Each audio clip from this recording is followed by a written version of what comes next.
middleman looking for Ms. Wright. He was a great person. You can ask anybody. She was a single mother searching for a fresh start. Just trying to make a living for herself and for her children. From the moment these two lonely hearts met, sparks flew. He said it was just like love at first sight. But just when their steamy love affair seemed destined for new heights, He was starting to talk about marriage. a shocking crime would bring their lives crashing back down. There's blood everywhere. It's just really a gruesome, gruesome scene. But who was behind this vicious crime? A desperate search for the assailant unearths a scandal from the past and proves one of these starry-eyed lovers wasn't who they claimed to be. I call it the scarlet letter that she wears that'll always haunt her. 2011, 2:30 a.m. It's a warm spring morning in the college town of Durham, North Carolina. But at an apartment complex on the south side of the city, trouble is brewing. It starts when resident Carlos Wilson is jolted awake by someone knocking on his sliding glass door. Carlos! Peering outside, he sees his neighbor and beloved uncle, 46-year-old Reginald Day. When Reginald was at the door, I open it and immediately I see him bleeding and gasping for air. Oh, man! Oh, my God, what happened to you? To Carlos's horror, it appears his uncle has been stabbed in his side. I was hysterical, but I tried to keep Reggie calm. I held his wound, made the 911 call. 911, where is your emergency? I need an ambulance to Century Oaks Drive, and my uncle just got stabbed. Is he awake? Yeah, but he needs help bad. Police and paramedics are on the scene within minutes. Hey man, what happened? Oh, man. He got stabbed. Mr. Day was bleeding heavily from a wound right under his armpit. Attempting to staunch his blood loss, they immediately transport Reggie to a nearby trauma center. They proceeded to take him immediately to Duke Medical Center, where he was operated on by the emergency personnel. With Reggie in surgery and his fate uncertain, officers try and ascertain what had transpired. Tell us what happened. Speaking to Carlos Wilson, they learn that Reggie lives in a nearby apartment with his 32-year-old girlfriend, Crystal Mangum, and her 3 children. Where's Crystal and the kids now? I don't know. Officers race to Reggie and Crystal's apartment. There's no sign of Crystal or her kids, but what they find is deeply disturbing. We're gonna need to call for backup. Go ahead and advise major crimes and x-ray. It's as if a tornado was in the inside of the apartment. We have knives and weapons all over the floor. When detectives arrive, it doesn't take them long to see that there's been some sort of struggle. First thing they see are knives everywhere. Knives on the couch, broken knives, blade here, a handle there. They called in forensics, the SBI, and the rest of them to take pictures to test the knives and things like that. They could tell that something very violent and something very aggressive had happened. Interviewing neighbors, investigators discover there were sounds of an altercation coming from the apartment earlier that evening.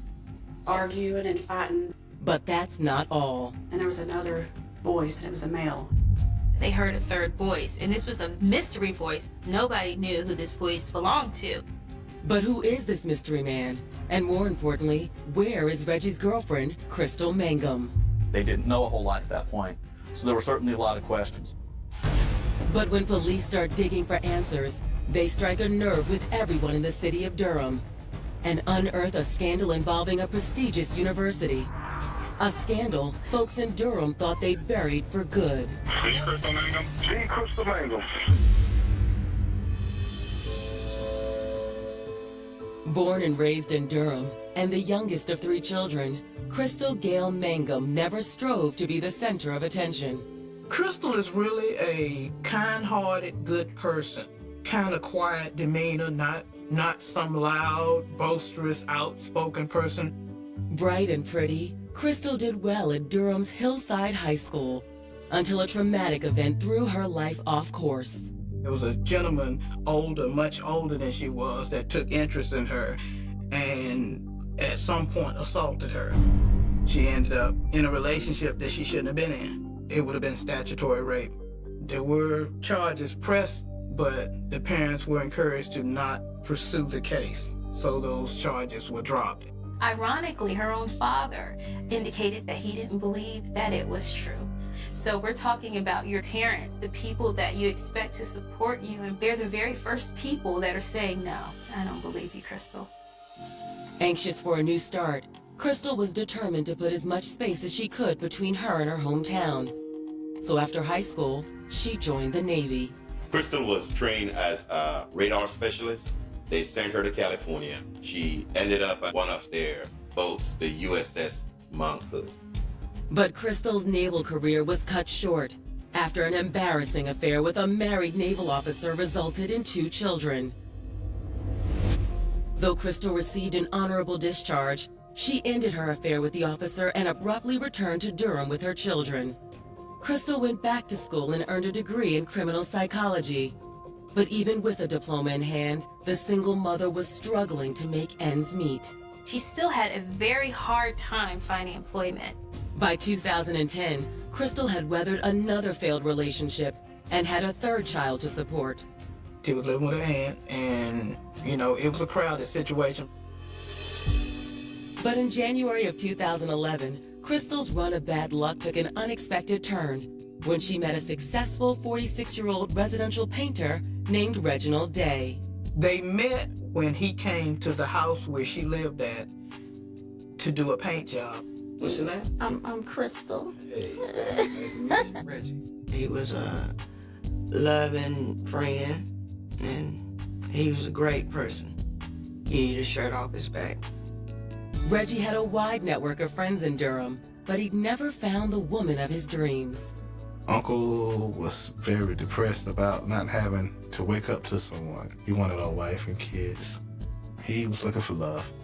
By the time Reginald Day had finished his paint job, he and Crystal had formed a connection. Just got a big empty apartment by myself. By yourself? He was behind on rent, and Crystal had some money saved up, and she let him know that I can help you catch it up if you allow me to, move in. Reggie jumped at the opportunity. Just 3 weeks later, Crystal and her children moved into Reggie's apartment. It didn't take long for the sparks to start flying. They just kind of fell into a relationship. She said one night they were just sitting there talking, watching TV, having a few drinks, and, things happen. So the kids sleep? Yeah, I put them in bed. It became romantic and, eventually crossed a threshold. A devoted boyfriend, 3 adoring children, a good home. By the spring of 2011, it seemed Crystal Mangum was finally living the life she'd always imagined. He was a really good man to her, and she cared about him a lot. He was starting to talk about marriage, even though they had been together for just a couple of months. But just when Crystal and Reggie's whirlwind romance seems destined for the altar, another storm begins to brew. A storm that would rip the roof off their relationship, exposing a closet full of skeletons. For lovers Crystal Mangum and Reggie Day, the spring of 2011 wasn't just a chance to celebrate the end of another long winter. It also marked the 6-week anniversary of their whirlwind romance. Reggie had a ready-made family in about a week of knowing her. But in the early morning hours of April 3rd, 2011, their lives took a tragic turn when a blood-soaked Reggie shows up at his nephew's apartment, the victim of an apparent knife attack. It was very traumatic for me to witness that to your own family member. Reggie is rushed to a nearby hospital where surgeons fight to save his life. Meanwhile, officers have just discovered that Crystal and her 3 children have gone missing from the couple's nearby apartment. She was gone. They needed to find Crystal wherever she was at. Adding to the mystery, neighbors have reported hearing an argument, along with the voice of an unknown male that seemed to be coming from inside the apartment earlier in the evening. At that point, police needed to know if he was involved and who he was and what was he doing there. While detectives expand their search for Crystal and the unidentified man, investigators scour her and Reggie's apartment in search of any evidence that might offer clues about the attack. There was knives on the couch. There was knives in the bedroom. There was knives in the hallway. There was blood trails in the hallway. Near one of the bloodstains, investigators find a clump of human hair, along with a weapon that appears to have been used in the attack on Reggie. The knife was just an ordinary kitchen knife, maybe about 6 inches long. After tagging the evidence, detectives continue into the master bedroom. They saw the mattress off the bed and that it had some blood on it. The whole frame of the door was off, and there was a big hole in the middle of the door. That had to take force. It's obvious to investigators that a fight had taken place in the apartment, but it's unclear who inflicted the damage and why. Though investigators have a hunch that the instigator of this attack is male. Men are generally naturally can be more aggressive than women. Could this be a domestic dispute gone horribly wrong? Or is there something much darker at hand? With an unknown man still at large, police aren't certain. As for Reggie's friends and family, who've gathered outside the apartment, they find it impossible to believe that someone could have targeted Reggie on purpose, or that he himself was involved in some sort of domestic assault. I never witnessed any violent behavior from Reggie in any of his relationships. He was just truly amazing. He would give you his last dime. He was just a good person. Reggie's friends and family tell police that just hours earlier that evening, Reggie and Crystal had attended a party for one of his relatives. It was a birthday party for a cousin of mine. Crystal and Reginald were having an amazing time at a party. They were drinking, having fun, letting loose. As far as friends could tell, the couple had never seemed happier. They weren't fighting at the party. They weren't fighting en route to the party. While no one knows what happened after the couple returned home, friends and family are quick to remind police that the woman at the center of Reggie's love life was no stranger to controversy. Who's his girlfriend?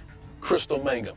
The Crystal Mangum. I explained to that was the Crystal Mangum. In Durham, most people know who Crystal is. In fact, 5 years earlier, Crystal had been involved in a scandal that rocked Durham and prestigious Duke University to its core. The Duke lacrosse scandal was something that was heard nationally, not something that was just isolated to North Carolina. It all started one night in March of 2006, when Crystal and another woman attended a party for Duke's varsity men's lacrosse team, but not as guests.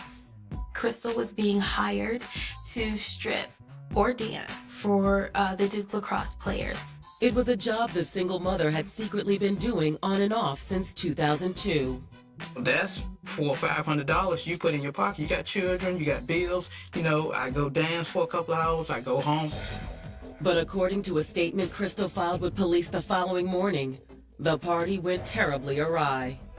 The lacrosse team had ordered specifically Caucasian strippers. In return, they receive an African American and an Asian stripper. Wait a minute. No touching, pretty boy. No, we paid. Crystal alleged the lacrosse players weren't happy, and an argument ensued, during which time she and the other woman were called racial slurs. But that wasn't the most shocking charge Crystal brought against the team. She accused the Duke lacrosse members of sexually raping her. Specifically, Crystal claimed she'd been violated by 3 Duke players. Within days, the Durham district attorney brought charges against the young men. Durham exploded. You have a young black lady saying that 3 white guys raped her. The whole town was divided. Half of them believing that something did happen and feeling sorry for her, and the other half angry. The case got national attention, but as the investigation unfolded, private detectives hired by the accused players began to poke holes in Crystal's story. They discovered major discrepancies between what she told police and the evidence CSI uncovered. The evidence did not back up her story that she was raped. The Attorney General publicly said there wasn't enough evidence to pursue this case and that he was declaring that the young men were innocent. The whole town was embarrassed by how it turned out. After her allegations proved false, Crystal became a pariah in Durham. She thought that everything would be okay. I'd go find a job, good job. That didn't happen. Once they found out she was the young lady involved with the Duke lacrosse, they would fire her. Crystal's past certainly raises questions about her potential involvement in the attack on Reggie. But the most pressing issue for investigators is, where is Crystal now? They were looking for her and her 3 children. But before police could pinpoint the whereabouts of Crystal and her children, detectives would get help from an unlikely source, catapulting this disturbing case in a stunning new direction. And what is your name, please? Please just hurry up and get here. It really is a lot of trouble. And we just needed to get here really seriously. 3rd, 2011. Shortly after attending a family party, 46-year-old Reggie Day was brutally stabbed in the abdomen. After investigating Reggie's apartment, Durham police are now looking for his girlfriend, a woman involved in one of the city's most notorious scandals. This was the Crystal Mangum, the same Crystal Mangum at the center of the Duke lacrosse controversy. While Reggie fights for his life at Duke Medical Center, police are racing to find Crystal, as well as a mysterious man neighbors claim they heard shortly before the attack. Well, someone else was in the house. Did someone else commit this crime? Was a child involved? If there was a 3rd person in the apartment at that time, there's really no way of knowing what happened. But as police work to determine the other man's identity, a 911 dispatcher receives a disturbing emergency call. Here 911, what is your emergency? Listen, I was trying to beat up on my mom, and my mom was trying to defend herself, and she accidentally stabbed her. Okay, and what is your name, please? Please just hurry up and get here. Concerned, dispatchers immediately trace the call. They discover the number is listed to a Durham resident named Liddy Howard, and the address is less than a block away from Reggie's apartment. Racing to the scene, police converge outside Liddy Howard's residence. Yes. Ma'am, we're here responding to a 911 call. When they step into the living room, officers make a stunning discovery. They come in, and Crystal Magnum was laying on the living room floor. Crystal, I need you to look up at me and talk to me. They called out to her, and she didn't respond, almost like she was asleep. Crystal, can you stand up? They had to help her up. She was just out of it. Having finally found Crystal, officers inquire about the welfare of her children. Fortunately, they're all okay. In fact, Crystal's son is the one who placed the 911 call.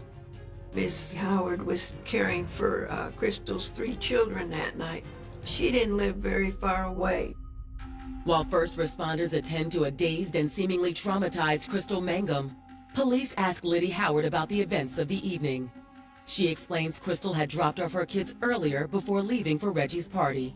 Was she okay when she dropped the kids off? She was fine when she dropped the kids off, and she came home around 4 a.m. and she like she had been in a fight. She walked through the door. She said, Red just hit her. Just hit her. She was distraught. She was in tears. She basically said her boyfriend was beating her and she stabbed him. She was claiming self-defense, that he had beat her up. But when police examine Crystal, they see no blatant signs of physical injury. They ask Crystal to describe Reggie's attack on her, but a seemingly groggy Crystal has trouble answering their questions.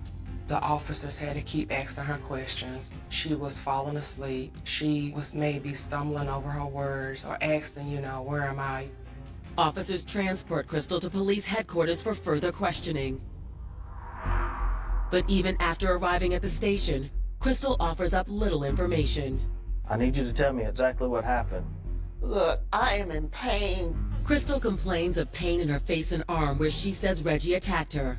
But she refuses to say anything else without an attorney present. Crystal, who unfortunately had experience with the legal system, did what every defense lawyer in the world would advise, which is not talk. Right now, I need you to tell me exactly what happened. I'm not gonna say nothing until I talk to my lawyer. They took pictures of her, the condition that she was in, the condition that her clothes was in. Was there any blood on her? Was there any marks, apparent marks on her?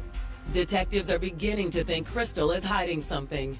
They hold her in an interrogation room, but they have little concrete evidence connecting her to the crime. That is, until they receive a call from the officers back at the couple's apartment. A surprising new witness has come forward. Durham police officer Christopher King. He somehow communicated with them to make it clear that he had been there earlier that night. Officer King tells investigators that he'd been at the couple's apartment complex around 2 a.m., overseeing the towing of an abandoned vehicle. That's when he encountered Crystal and Reggie returning home from their family party. Hey, don't I know you? How you doing? She recognized him as a police officer she knew, and she went over to the car. Crystal said hi to him, which apparently set Reggie off on a jealousy issue, and he started yelling, Chris, who is this dude you talking to? He was cursing and hurling insults, and he was like, you're cheating on me. All I know is every time I turn my back, you always talking to another guy. You are seeing insecure. Hey. Y'all got to tone it down, and you got to take it inside. The police officer said, you two need to take that in the house, take that on in the house. And that's what they did. For detectives, it's a stunning turn of events. When detectives interviewed the officer, they realized that he was the third voice. And if Officer King's statement is accurate, perhaps Crystal is telling the truth about being assaulted by Reggie. But how did Reggie end up on the wrong end of a bloody steak knife? Had Crystal stabbed him in self-defense? Or had she or someone else attacked Reggie in cold blood? Unfortunately, Officer King can shed little light on what transpired after he left the scene. From the time they got in the house, it becomes a he said, she said story because the only people who were there to speak on that was Reggie and Crystal. With Crystal refusing to speak with police, detectives know the only person who can shed light on what really happened is Reggie Day. Unfortunately, Reggie's condition is about to take a dramatic turn. One that gives investigators pause and makes them wonder, in this bloody encounter, who was the predator and who was the prey? He said he kicked the door in on the bathroom and dragged her out by the hair. During a very public dispute over the Duke lacrosse allegations, Crystal Mangum was looking for a fresh start and a man who could love her despite her checkered past. She found that man in Reggie Day. After that Duke lacrosse fiasco, Crystal decided that after all of that, she needed to get her life back on track. I was like, wow, for real? Do you know who this girl is? He told me, yeah, Nip, everybody needs a second chance. But has Reggie's kindness toward Crystal ultimately done him in? In the early morning hours of April 3rd, 2011, Reggie showed up at his nephew's house with a gruesome stab wound. Reggie was standing before me, holding his wound, his frail body. He told me Crystal stabbed him. Crystal claims no knowledge of the stabbing, and instead tells police that Reggie had assaulted her. Crystal said conflict became physical. Reggie grabbed her, he held her down. I need to talk to my lawyer. At that point, she exercised her right to an attorney. Police are desperate to hear Reggie's version of events. But with Reggie fighting for his life at Duke Medical Center, they're worried they might never get the chance. Fortunately for detectives, shortly after Reggie underwent surgery, they received word that his condition has stabilized. He's conscious, but in a lot of pain. And obviously, there's a knife wound in the side, and they did note a small cut in his colon, which they repaired, and they repaired some damage to a few other organs. Later that morning, Reggie's finally strong enough to share his story with police. Reggie, I'm the detective investigating your case. Could you tell us what happened to you while you ended up here in the hospital? Okay. Well, we were at my cousin's party, and things were just fine. What's up, cuz? How you doing? I'm good. Reggie says that he and Crystal were both drinking that evening. But as the night progressed, he began to wonder if Crystal was having too much fun. He felt that Crystal was being a little flirtatious and rather disrespectful to him. By 2 a.m., when they arrived back at their apartment complex, tensions were running high. That's when they ran into Durham police officer Christopher King. It's then that Reggie drops a bombshell. He tells police that in the weeks leading up to the party, he'd heard rumors Crystal had been cheating on him. He had been hearing from neighbors about Crystal sneaking men in the house during the day when he was at work. Reggie says seeing Crystal flirting with another man on the heels of his family get-together was more than he could bear. He felt, well, I opened up my home to Crystal and her 3 children, welcomed them in, taking care of them, And this is how she repays me. You are so crazy and insecure. I'm crazy? Yes. I'm crazy? Every time I turn around, you're talking to some strange dude. Y'all got to tone it down and you got to take it inside. The police officer asked the two of them to take their problems into the home. Shortly after they got into the home, a fight ensued. Reggie claims that inside their apartment, he told Crystal she needed to move out immediately. You know what? What? You can get out right now. Right now. He says she ignored him and locked herself in the bathroom. She got her phone and she tried to call somebody to come pick her up so she could leave the apartment. He wasn't having it. Reggie acknowledges he was enraged and might have taken things a little too far. Hey, I need for you to come pick me up. Reggie is going crazy. Just come on, hurry up, please. All right, you talking to somebody on the phone? Reggie admits to breaking the door down. He grabbed her by the hair and was trying to pull her out. Come on. To detectives, it sounds like Reggie was the aggressor in the apartment. And if Crystal is indeed the one who stabbed him, she's got a pretty clear-cut case of self-defense. But Reggie claims that once they were outside the bathroom, he let Crystal go. At that point, it was Crystal who then became the aggressor. He gave them a clear-cut description that Crystal is the one that was trying to kill him. They went into a rage of violence, and the next thing you know, he was defending himself because she became enraged. She goes into my uncle's kitchen. She picked up that knife. Don't ever touch me again. Don't put your hands on me. Don't put your hands on me. He said he was going to leave, but she stabbed him before he could. They said, she just stabbed me. She just got crazy. She stabbed me.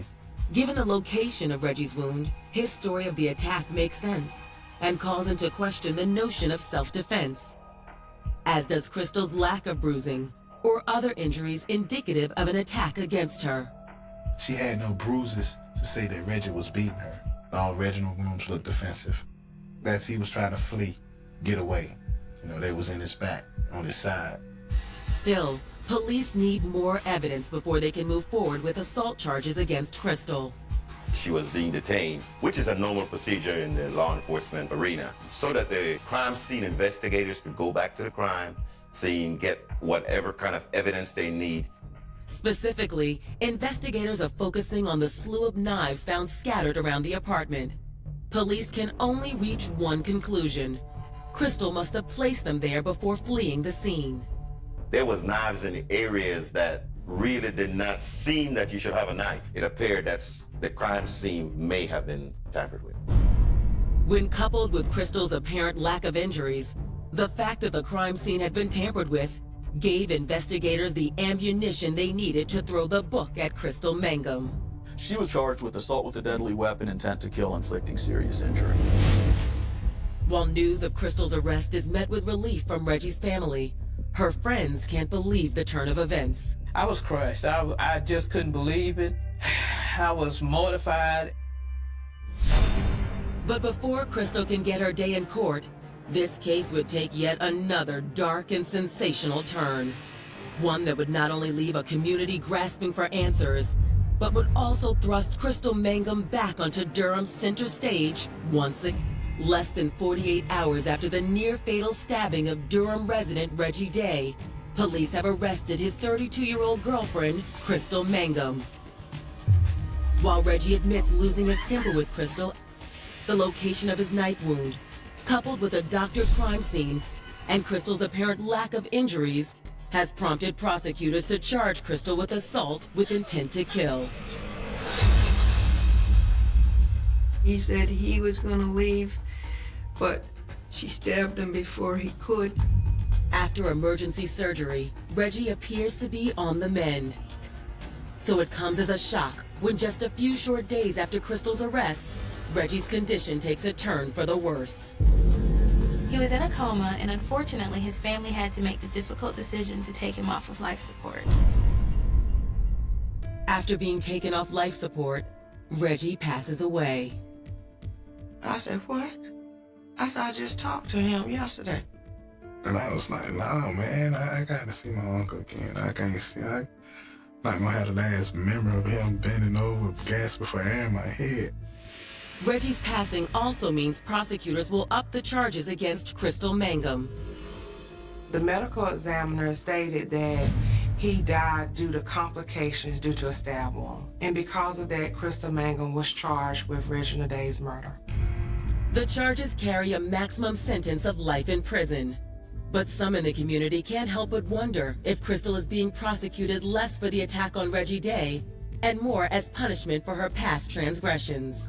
That she wears the scarlet letter.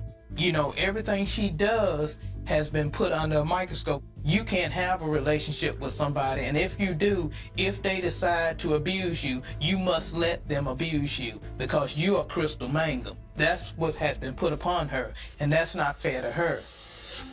And it's under that cloud of angst and suspicion that Crystal's trial finally begins on November 14th, 2013. Once again, the Durham community finds itself divided. You had Reginald's family sat in on one side. You had some of Crystal's supporters sitting on the other, and a whole bank of reporters in the back. In opening arguments, prosecutors assert that on April 3rd, 2011, Crystal and Reggie engaged in a heated argument inside their apartment. And when Reggie tried to defuse the situation by leaving the scene, Crystal lashed out in violence. They were fussing about her dating other men. She went to the kitchen, got a knife, and stabbed him. To support their claim, prosecutors highlight Reggie's hospital statement, along with the lack of visible injuries to Crystal Mangum's body. She had no wounds on her where she had been hit. It don't take a rocket scientist to see what happened. She got into an aggressive state, didn't like something that went on, and stabbed Reginald. While prosecutors only briefly reference the Duke Lacrosse scandal, they do zero in on another dark secret of Crystal's, one that could bolster their theory that Crystal had a propensity for violence. Prosecutors call to the stand an ex-boyfriend named Milton Walker, who recounts a bizarre incident that took place less than a year before the attack on Reggie Day. I saw you in this state! I saw you! You took me right! You take your hands off me! Don't ever put your hands on me again! She put some of his clothes in the bathtub and set them on fire. I'm not taking it anymore! And was screaming that she was going to kill him. It indicated that she had a terrible temper and that she was willing to become physical during an altercation. But as defense attorneys are quick to point out, in both that case and this one, Crystal had no choice but to meet force with force. Well, I think that Crystal felt like at this point, you know, she needed to get on the stand and at least try to tell what happened because she was there. Only her and Reginald know. Finally, after much anticipation, the woman at the center of this controversy takes the stand. Crystal recounts how their argument escalated in the early morning hours of April 3rd. She said that when they got back in the house, he was screaming at her. You were talking to that dude out there. Hey, I saw you that's flirting a with friend. I'm not flirting with anybody. He said Mr. Day punched her repeatedly, knocked her down. Crystal says she fled to the bathroom, but Reggie kicked in the door and dragged her out by her hair. Retreating to their back bedroom, Crystal says she was stunned by what happened next. According to Crystal, he went to the kitchen and got knives. I got something for you. He started throwing them at her, and she was hiding behind the mattress, which was flipped up. Oh, so you want to talk to another man? And she said that at that point, when he grabbed her again and he was on her, he was on top of her, trying to choke her. She reached around on the floor, found one, and reached up and stabbed him.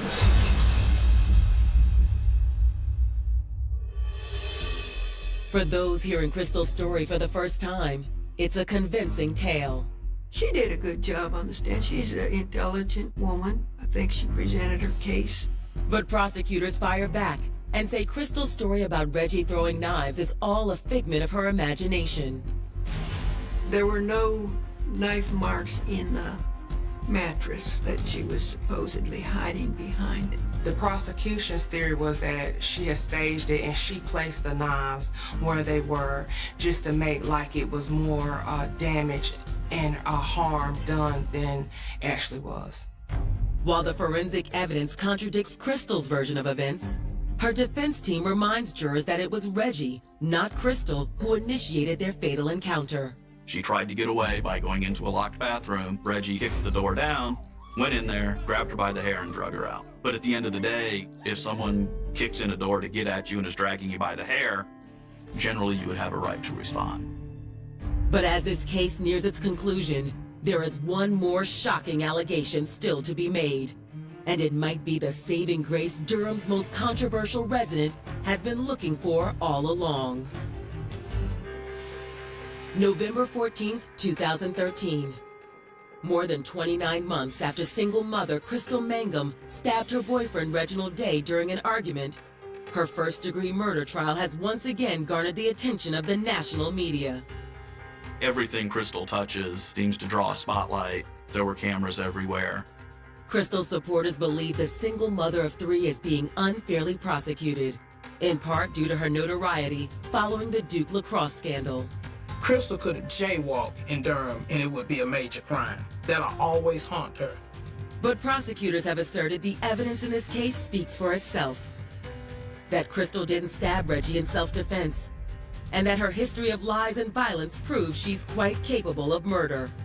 It sounds crazy that a premonition of something bad might happen to Reggie when he told me that he was dealing with this woman. As this case wraps up, defense attorneys make a bold and unexpected move. They claim that Reggie didn't die from Crystal's stab wound. The ME testified this was an uncomplicated knife wound that fully should have been survivable. He should have absolutely been fine, and the fact that he wasn't certainly is a problem. The defense introduces Reggie's medical records, which reveal that due to complications resulting from alcohol withdrawal, doctors had to intubate Reggie in order to help him breathe, which the defense claims turned out to be a huge mistake. That resulted into him having a heart attack. Blood flow was cut off to his brain. He went into a coma, essentially brain dead. The argument incenses Reggie's family and friends, who believe either way, Crystal is still responsible for his death. The bottom line is, Reggie wouldn't have been in there if you wouldn't have stabbed him. You know what I'm saying? And you're to blame. You're the cause for him dying. And that's the bottom line. But when the jury retires for deliberation on November 21st, 2013, Crystal's defense team is hoping for an acquittal. But they worry that the jury is biased against her. When they're out, you're hoping that they're listening to all the evidence, that they're not considering that this is the Crystal Mangum. After 6 hours of deliberations, the jury returns with their verdict. They start with the first-degree murder charge. They said not guilty. I said, okay, we just about got this. But then the clerk reads the verdict on the second-degree murder charge. They said she was guilty of second-degree murder. She put her head back and started crying. That same afternoon, the judge hands down his sentence. He sentenced her to 14 years and 2 months to 18 years in prison, and it doesn't seem like a lot unless you're the person who has to serve. When that judge handed down that sentence, I couldn't even sit in the courtroom any longer. It was all over for me. For Reggie's loved ones, the verdict brings a sense of both sadness and relief. It was like a double-edged sword. I'm winning and I'm losing at the same time. It hurts. It hurts. I wish that she would have gotten more time than what she got and took somebody that really meant something to a lot of people. I just miss him a lot. But while the pain, controversy, and questions still linger, there's no denying that the unconditional love Reggie Day so desperately craved led him into the arms of the wrong woman. A woman who seemed to leave a wake of violence and suspicion following behind her everywhere she went. Reginald needed to be needed, and Crystal utilized that. He may not have realized how much she craved things and that he may not have had enough to give her to satisfy those hunger cravings inside of her. The autumn air in Orange County, California, carried a deceptive chill on the night of October 14th, 1988. A crisp, starless dark that settled over the suburban cul-de-sacs like a heavy woolen blanket, masking the terrifying reality of what was unfolding behind closed doors. In a quiet, affluent neighborhood where residents routinely left their front doors unlocked and children played unsupervised until streetlights flickered on, a nightmare tore through the fabric of ordinary life with ruthless, blinding speed. 24-year-old Elena Vance, an aspiring architect known throughout her tight-knit community for her radiant smile and brilliant, analytical mind, was living alone in a modest, single-story rental home nestled against the foothills. By all accounts, her life was an upward trajectory of promise and ambition, filled with drafting tables, blueprints, and the bright, unyielding optimism of youth. But on that fateful October night, the trajectory of her life, and the collective sense of safety for an entire generation of Californians was shattered into irreversible fragments. The initial discovery of the crime scene sent an immediate, violent shockwave through the local police department, appending the quiet routine of the precinct and plunging veteran homicide detectives into a labyrinth of chilling ambiguity. At precisely 7:14 a.m., the emergency dispatch line received a frantic call from a distressed neighbor who noticed Elena's front door standing wide open, a bizarre anomaly in a neighborhood where order and routine were practically religion.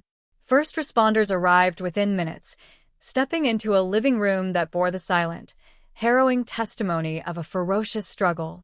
Drafting books and architectural sketches were scattered across the polished hardwood floor, torn to shreds as if caught in a violent tempest. There were no signs of forced entry, no shattered windows, and no ransacked valuables, suggesting a terrifying intimacy to the assault, as though the predator had walked right through an unlocked door or possessed a key to a sanctuary that Elena believed was entirely secure. As forensic teams flooded the scene, flashing cameras cut through the dim morning shadows, capturing the grim, tragic geometry of a bedroom frozen in horrifying detail. Elena Vance lay motionless on the floor, her life extinguished with a cold, calculated brutality that left seasoned crime scene investigators visibly shaken. The medical examiner's preliminary assessment at the scene revealed a frantic, desperate fight for survival. Defensive wounds carved deep into her hands and arms told the harrowing story of a young woman battling fiercely for her last breath against an assailant whose identity remained entirely obscured by the shadows. Yet, despite the sheer violence of the confrontation, the perpetrator had left behind an agonizingly sparse trail of physical evidence. Fingerprints lifted from the doorframes matched no records in the state database. Footprints near the back patio belonged to a common brand of work boots worn by thousands across the county, and the neighborhood security patrols had reported nothing out of the ordinary during their routine midnight sweeps. The local media descended upon Orange County like a pack of wolves, turning the quiet suburban tragedy into a 24-hour media spectacle that dominated evening news broadcasts and newspaper front pages across the West Coast. Headlines blared warnings of a phantom killer operating in broad daylight, stoking a palpable wave of panic that swept rapidly through gated communities and apartment complexes alike. Parents began locking doors that had never known a deadbolt. College students abandoned late-night campus walks, and an ominous cloud of suspicion settled over every casual acquaintance, neighbor, and co-worker in Elena's orbit. Detectives worked around the clock, conducting hundreds of interviews, polygraph tests, and background checks on everyone from former boyfriends to transient construction workers. Yet, every lead hit a brick wall, every alibi checked out under scrutiny, and every promising tip dissolved into the dry California dust, leaving investigators staring at a mounting stack of dead-end reports. As weeks bled into months, and months dissolved into agonizing years, the investigation into Elena Vance's murder settled into the cold, unforgiving purgatory of an unsolved homicide case. The frantic daily briefings dwindled to silent weekly reviews, and the massive task force was slowly downsized as newer, more immediate violent crimes demanded the depleted resources of the sheriff's department. The physical evidence, the scrapings from beneath Elena's fingernails, the faint biological traces recovered from her bedding, and the latent prints lifted from the entryway, was carefully sealed in manila envelopes and stored away in the subterranean evidence lockers of the county crime lab. To the public eye, the case had gone cold, fading from the daily headlines into the dark archives of local history, swallowed by the relentless passage of time and the endless influx of new tragedies in a rapidly expanding state. Yet, deep within the stainless steel vaults of the forensic archive, the physical evidence of Elena's final struggle refused to surrender to the void. Even as the decades slipped by, bringing sweeping technological revolutions that transformed society, the sealed envelopes containing her biological samples remained preserved in sub-zero freezers, waiting patiently for a scientific breakthrough that was still decades away from realization.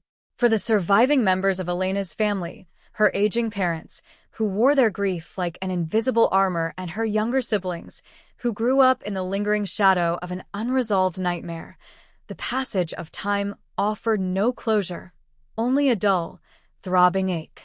They maintained a silent, unyielding vigil, regularly calling the cold case unit not out of anger, but out of a desperate, human need to ensure that the world had not forgotten the bright, brilliant young woman whose voice had been silenced so cruelly in the autumn of 1988. Decades rolled forward, marking the dawn of the 21st century with dizzying advancements in digital technology, data connectivity, and molecular biology.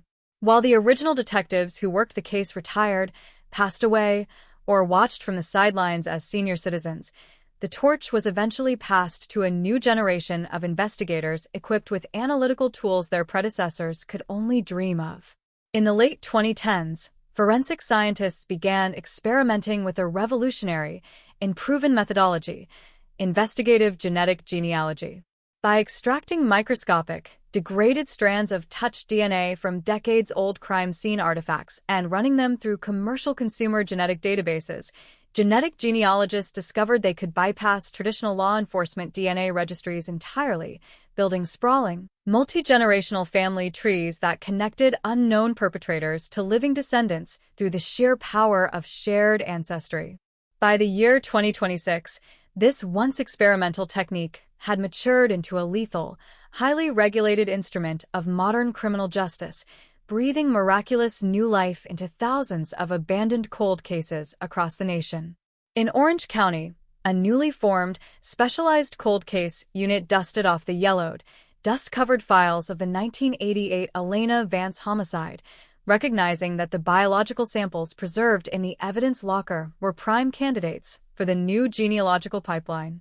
The state crime lab utilized advanced low-template DNA extraction protocols to isolate a usable single nucleotide polymorphism profile from the microscopic genetic material left behind on the victim's clothing. This profile was uploaded to public genealogy platforms under strict investigative protocols, initiating a complex, high-stakes digital manhunt that would bridge a 38-year chasm of silence in a matter of relentless computational hours. The breakthrough came on a rainy Tuesday morning in the spring of 2026, when the genealogical software generated a cluster of high-confidence second and third-cousin matches that pointed directly toward a specific family branch rooted in Southern California. Working with the precision of master architects, the unit's lead genetic genealogist constructed a massive, six-generation family tree comprising hundreds of individuals, systematically pruning away dead ends, verifying birth and death certificates, and tracing demographic lines downward through the decades. As the branches converged, the genealogical trail narrowed down to a single patriarch who had been living an ordinary, unassuming life just a few counties away from where the murder was committed in 1988. Arthur Pendleton, now 71 years old, retired and completely insulated by 38 years of apparent anonymity, had never appeared on the radar of the original 1988 investigation, having vanished into the sprawling geography of the American West immediately after the crime. With the genealogical target identified, the tactical machinery of modern law enforcement moved with breathtaking, surgical speed. Undercover surveillance operatives staked out Pendleton's suburban residence for days, tracking his daily routines, grocery store visits, and morning walks to secure a fresh, indisputable reference DNA sample from discarded personal items. When the covertly obtained sample was rushed to the state crime lab and compared directly against the profile extracted from the 1988 crime scene evidence, the computer screens lit up with an absolute, undeniable match. The DNA left on Elena Vance's clothing 38 years ago belonged unequivocally to Arthur Pendleton. The statistical probability of a coincidental match was calculated at 1 in several trillion, sealing the suspect's fate before he even realized the ghosts of his past had finally caught up with him. The final act of the 38-year drama unfolded in the pre-dawn darkness of a cool Southern California morning, mirroring the somber weather of that fateful night in October 1988. Heavily armed tactical units moved swiftly through the quiet suburban neighborhood, surrounding Pendleton's home with quiet, practiced efficiency. There was no dramatic shootout, no frantic chase through the streets. Instead, the aging retiree was startled awake by the authoritative command of federal and local agents shining bright tactical flashlights through his front windows. As the stainless steel handcuffs clicked into place around his wrists, Pendleton stared blankly into the glare, realizing in an instant that the suburban fortress he had built over nearly 4 decades was nothing more than a house of cards swept away by the unstoppable march of molecular science. The mask of respectability had been permanently stripped away, exposing a terrified old man facing the absolute, unyielding reckoning of historical justice. In the sterile, fluorescent-lit interrogation room of the county jail, the confrontation between the past and the present was brief, clinical, and devastatingly absolute. Detectives laid out the incontrovertible timeline, the architectural blueprints, the physical struggle, the touch DNA profile, and the genealogical family tree that traced his bloodline right back to the horrific crime scene of 1988. Confronted with the overwhelming, scientific weight of 38 years of accumulated truth, Pendleton's carefully constructed defenses collapsed, leaving behind only the hollow shell of a murderer who had lived every day of his adult life expecting a knock on the door that finally arrived.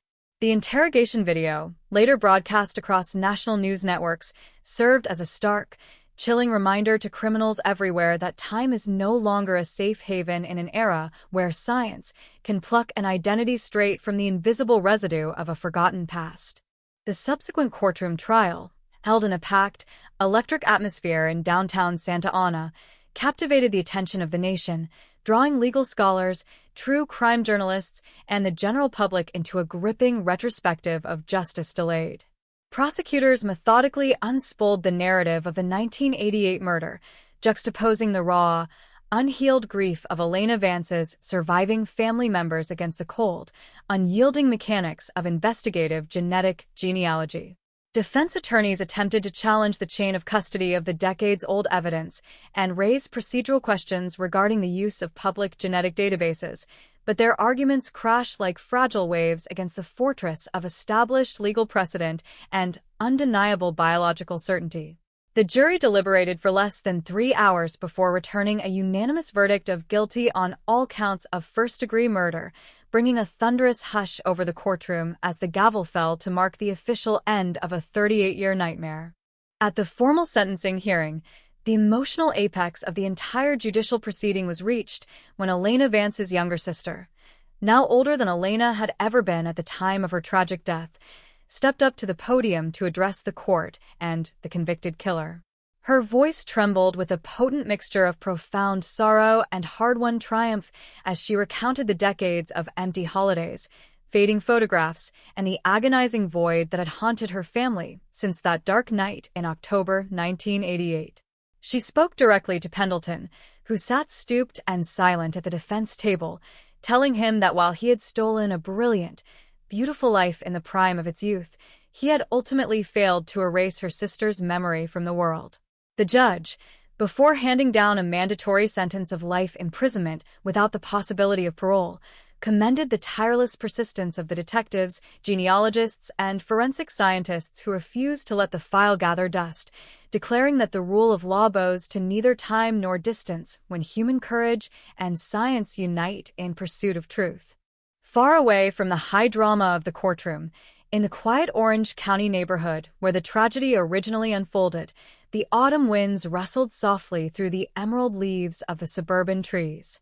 The modest rental home where Elena Vance once drew her architectural blueprints stood virtually unchanged, though new families now occupied its rooms, living out their daily lives under the watchful, secure gaze of modern law enforcement and advanced community vigilance.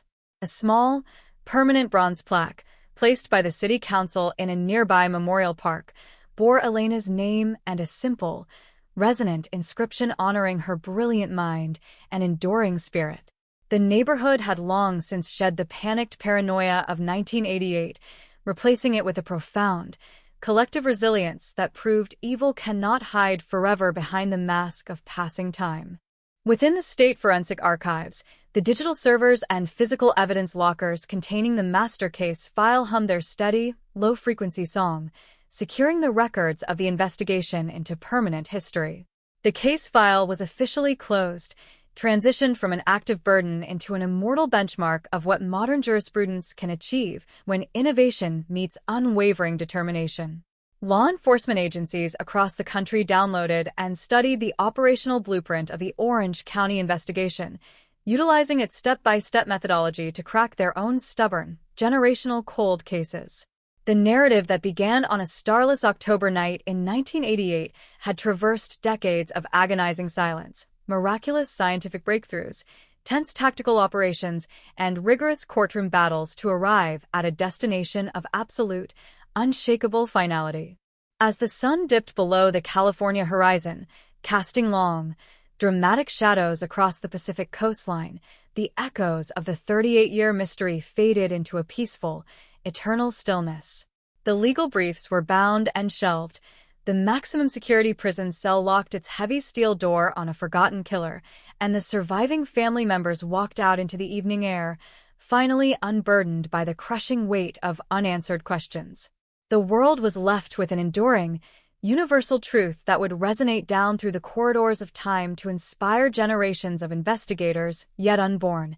No matter how cleverly a secret is buried beneath the sands of the past, no matter how many decades slip away into the dark, science remembers, human persistence prevails, and justice never forgets its name. The morning sun climbed higher over the sprawling suburban expanse of Orange County, California, yet the interior of the local police precinct remained heavy with a palpable sense of dread and urgency as lead homicide investigator Detective Marcus Vance stared relentlessly at the crime scene photographs spread across his cluttered metal desk. The images captured the horrifying reality of 24-year-old Elena Vance's final moments on that cold, starless night of October 14, 1988, presenting a chilling puzzle that defied all conventional logic of the era. There were no signs of forced entry, no shattered windows, and no frantic struggle at the points of access, suggesting an intimacy to the intrusion that sent a shiver down the spine of even the most battle-hardened detectives in the department. The front door had been found wide open by a concerned neighbor at 7:14 a.m., yet the locks were intact, implying either that Elena had knowingly opened her door to her executioner or that the assailant possessed a master key to a sanctuary she believed was entirely impenetrable. Vance leaned back in his squeaky swivel chair, rubbing his tired eyes as he reviewed the initial patrol logs and neighborhood canvass reports compiled during the first chaotic hours of the investigation. Every single resident interviewed along the quiet, tree-lined cul-de-sac claimed they had heard nothing unusual. No screams, no scuffling footsteps, no screeching tires, and no barking dogs, in a neighborhood where silence at midnight was usually absolute. Yet, inside the modest rental home, the living room bore the violent, chaotic signature of a ferocious life-and-death struggle.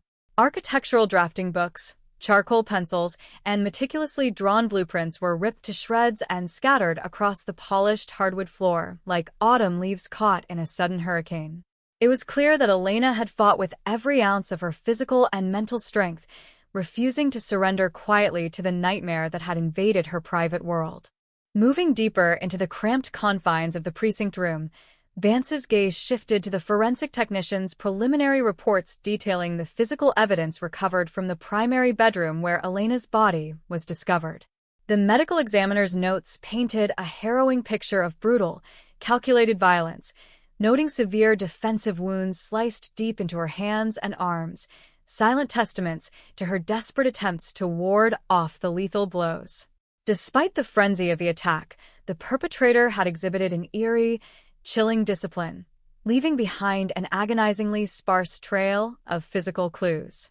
Latent fingerprints lifted from the door frames and window sills matched no criminal records in the local, state, or federal fingerprint databases, pointing toward an offender with either a clean record or an uncanny knack for avoiding traditional law enforcement detection systems. The lack of immediate physical leads forced the investigation to pivot toward Elena's personal and professional life, launching an exhaustive background check that scrutinized every individual who had ever crossed her path. Detectives fanned out across Orange County, interviewing former boyfriends, disgruntled colleagues from the architectural firm where she interned, casual acquaintances, and local transient workers who drifted through the suburban foothills. Every alibi was subjected to rigorous cross-examination. Every polygraph test was analyzed down to the microfluctuation of heart rate and respiration, and every background file was cross-referenced against unsolved assaults throughout Southern California. Yet, week after agonizing week, every promising lead evaporated under scrutiny, and every potential suspect established a verifiable alibi that left investigators staring at an expanding wall of dead ends. As the autumn of 1988 bled into the bitter chill of winter, the intense public spotlight began to take a heavy psychological toll on both the police department and the surrounding suburban community. Local newspapers and television stations broadcast nightly updates featuring grim headlines about a phantom killer operating with absolute impunity in broad daylight, stoking a palpable wave of terror that gripped every household from Anaheim to Irvine.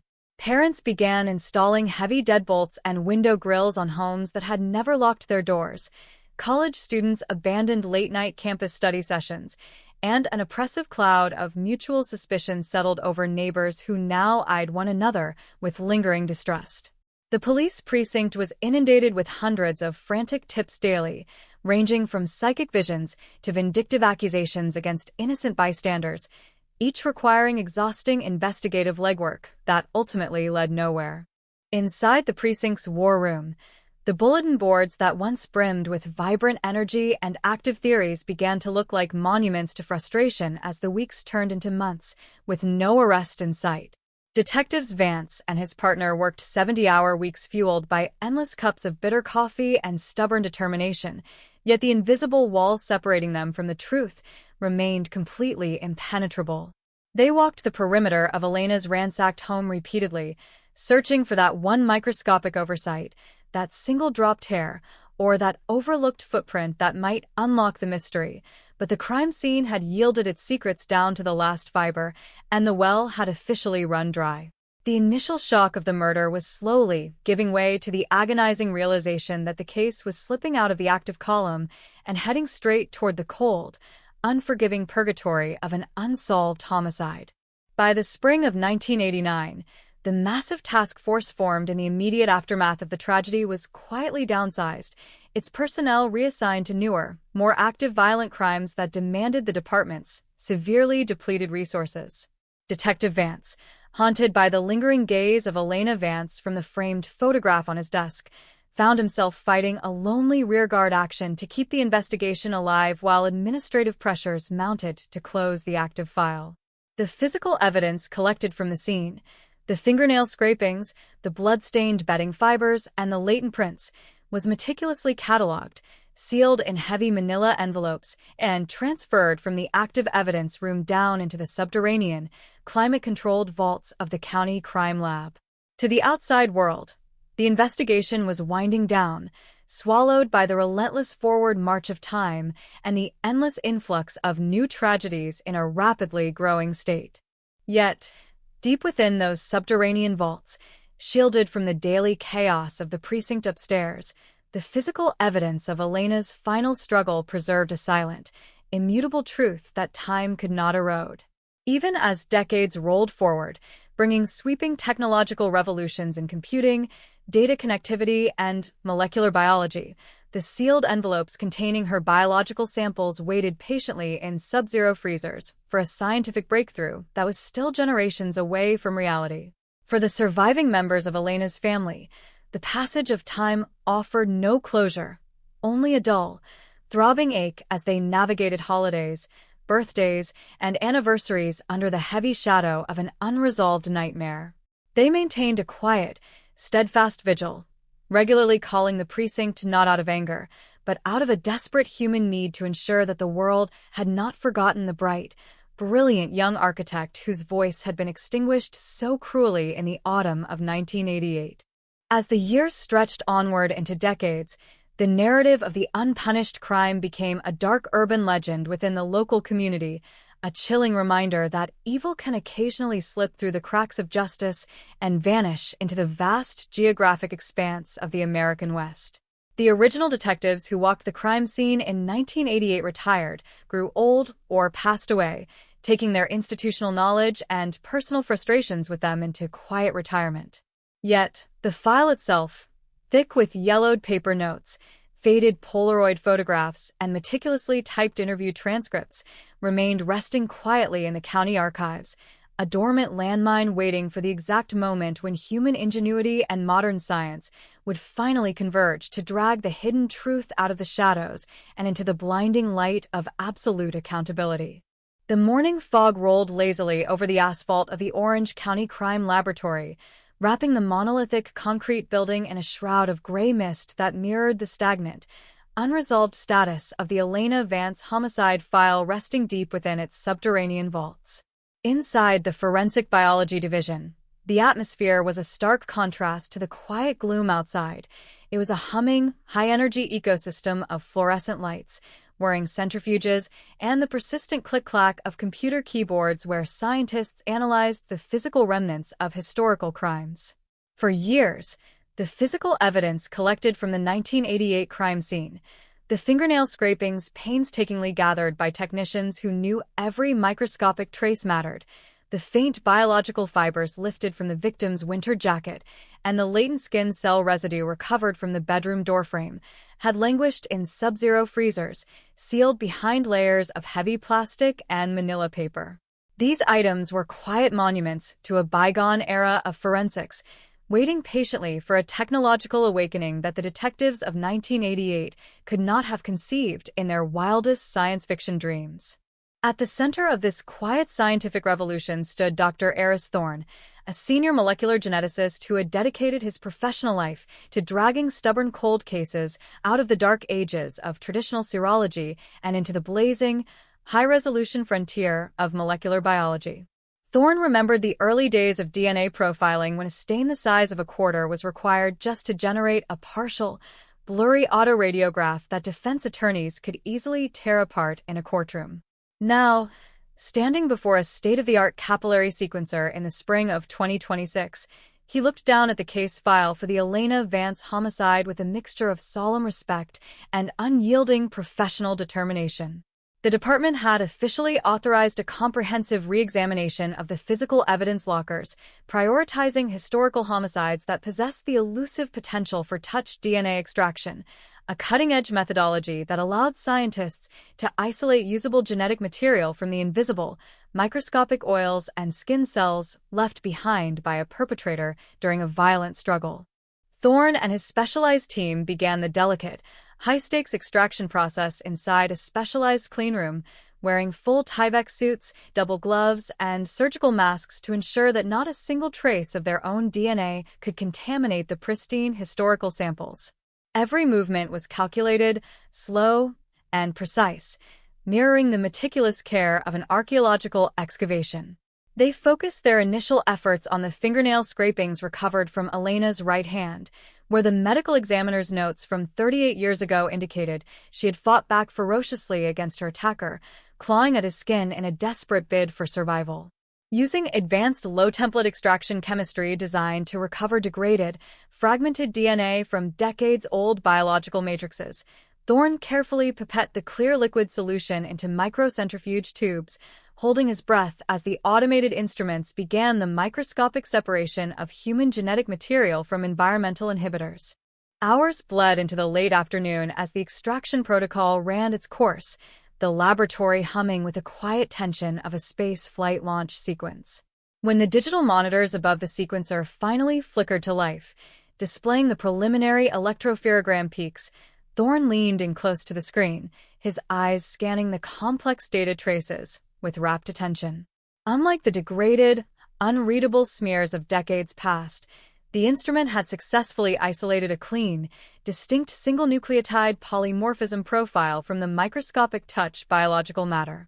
It was a complete genetic blueprint of the unknown male assailant who had invaded Elena Vance's home on that starless October night in 1988, a molecular signature that had rested silently in a freezer box for nearly 4 decades, entirely unaware that the technological landscape of the world had completely transformed around it. With the genetic profile successfully generated and rigorously validated, the next phase of the scientific pipeline commenced: the translation of raw DNA data into a format compatible with public consumer genealogy databases. Thorne exported the encrypted single nucleotide polymorphism file to the lab's secure bioinformatic workstation, where specialized software converted the sequencing data into a standardized format readable by commercial ancestry platforms. This was the critical juncture where forensic science intersected with genetic genealogy, a revolutionary, controversial, and wildly successful investigative avenue that bypassed traditional law enforcement DNA databases entirely. In the past, if a perpetrator's profile did not hit against the state or federal convicted offender registries, the investigation hit an absolute, impenetrable brick wall. But by uploading the profile to public databases under strict, authorized investigative frameworks, genetic genealogists could leverage the voluntary family trees of millions of ordinary citizens to locate distant relatives of the unknown suspect. The digital upload was executed precisely at midnight, sending an encrypted data packet across secure networks into the genealogical pipeline as the laboratory settled into a deep, echoing silence.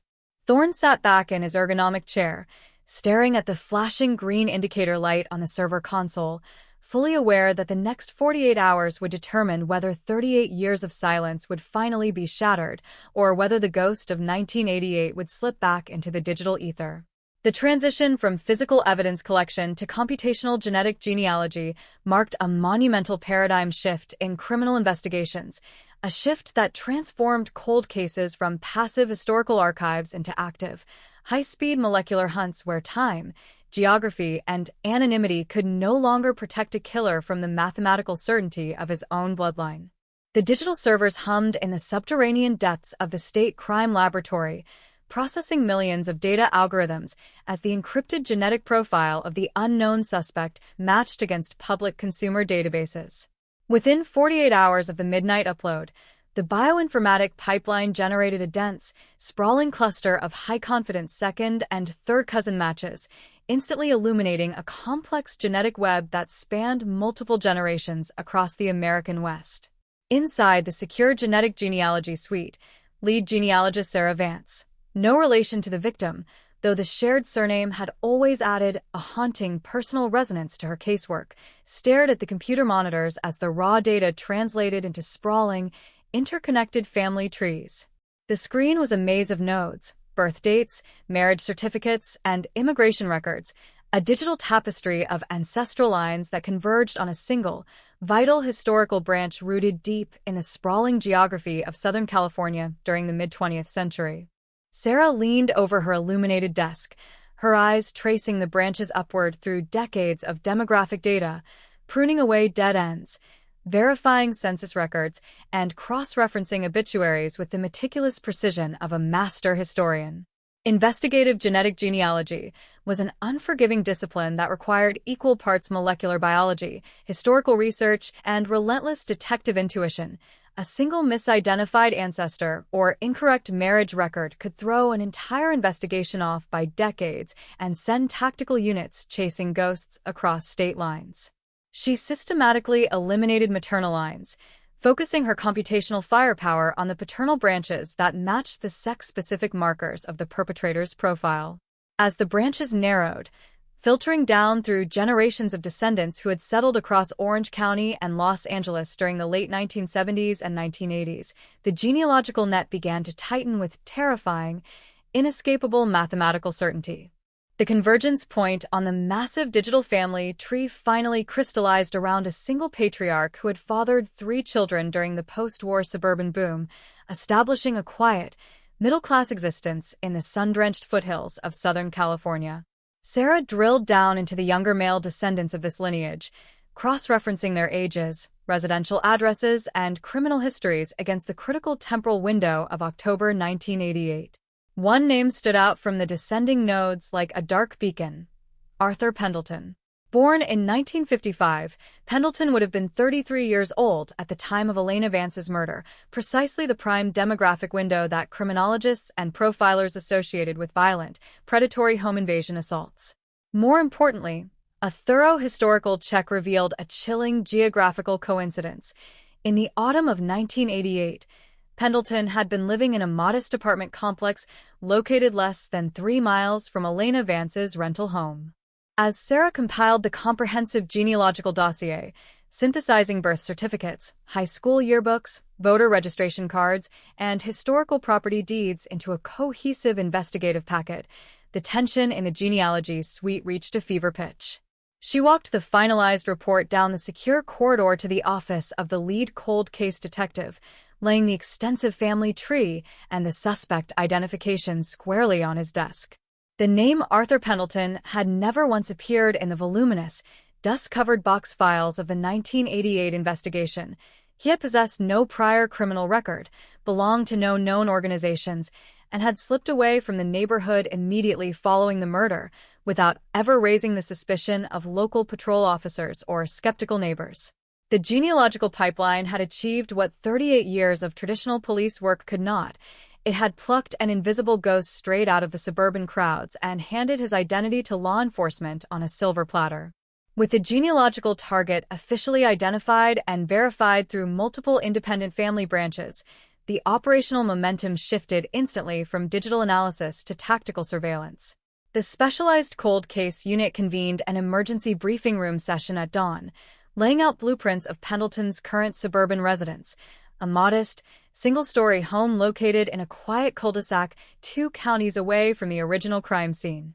Undercover surveillance teams were dispatched immediately, establishing a discreet, round-the-clock perimeter around the property to map the aging suspect's daily routines, driving habits, and social interactions.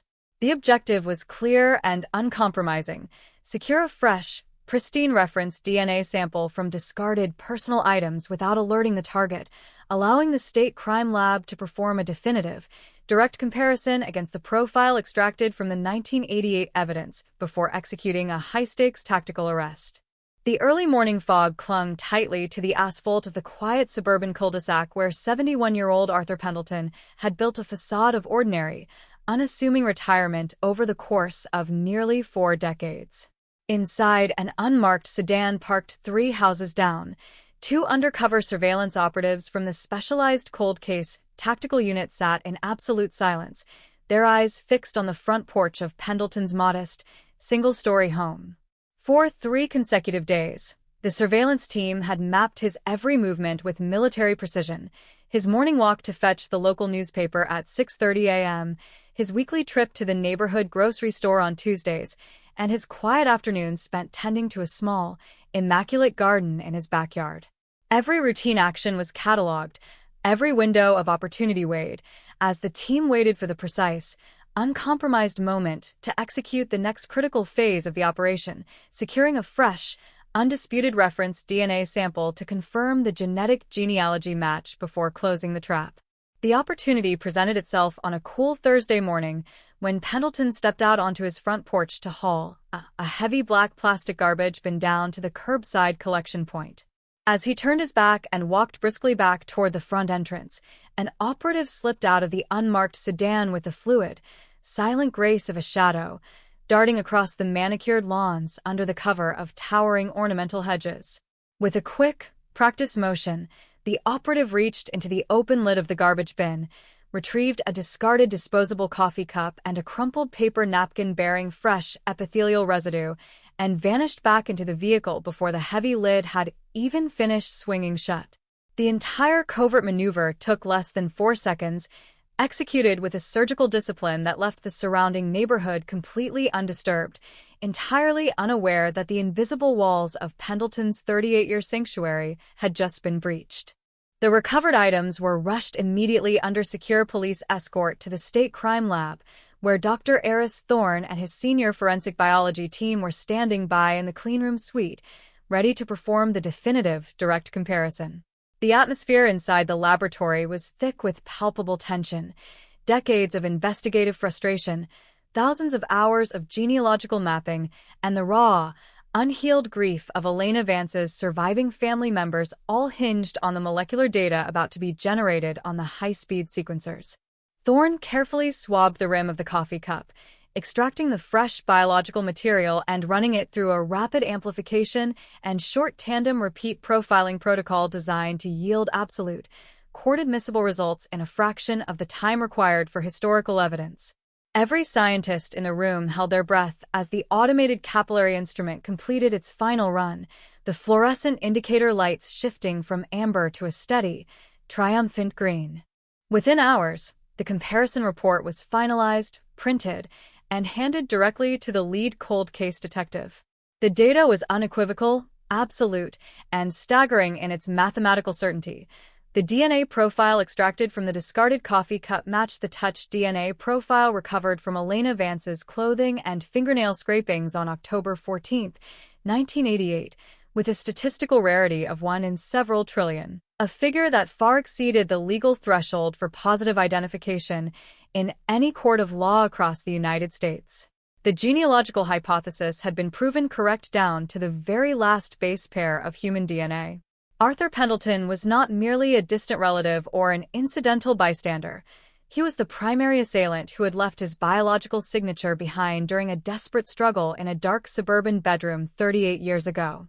The tactical machinery of the state was immediately unleashed, transitioning from quiet surveillance to an unyielding, high-stakes arrest operation.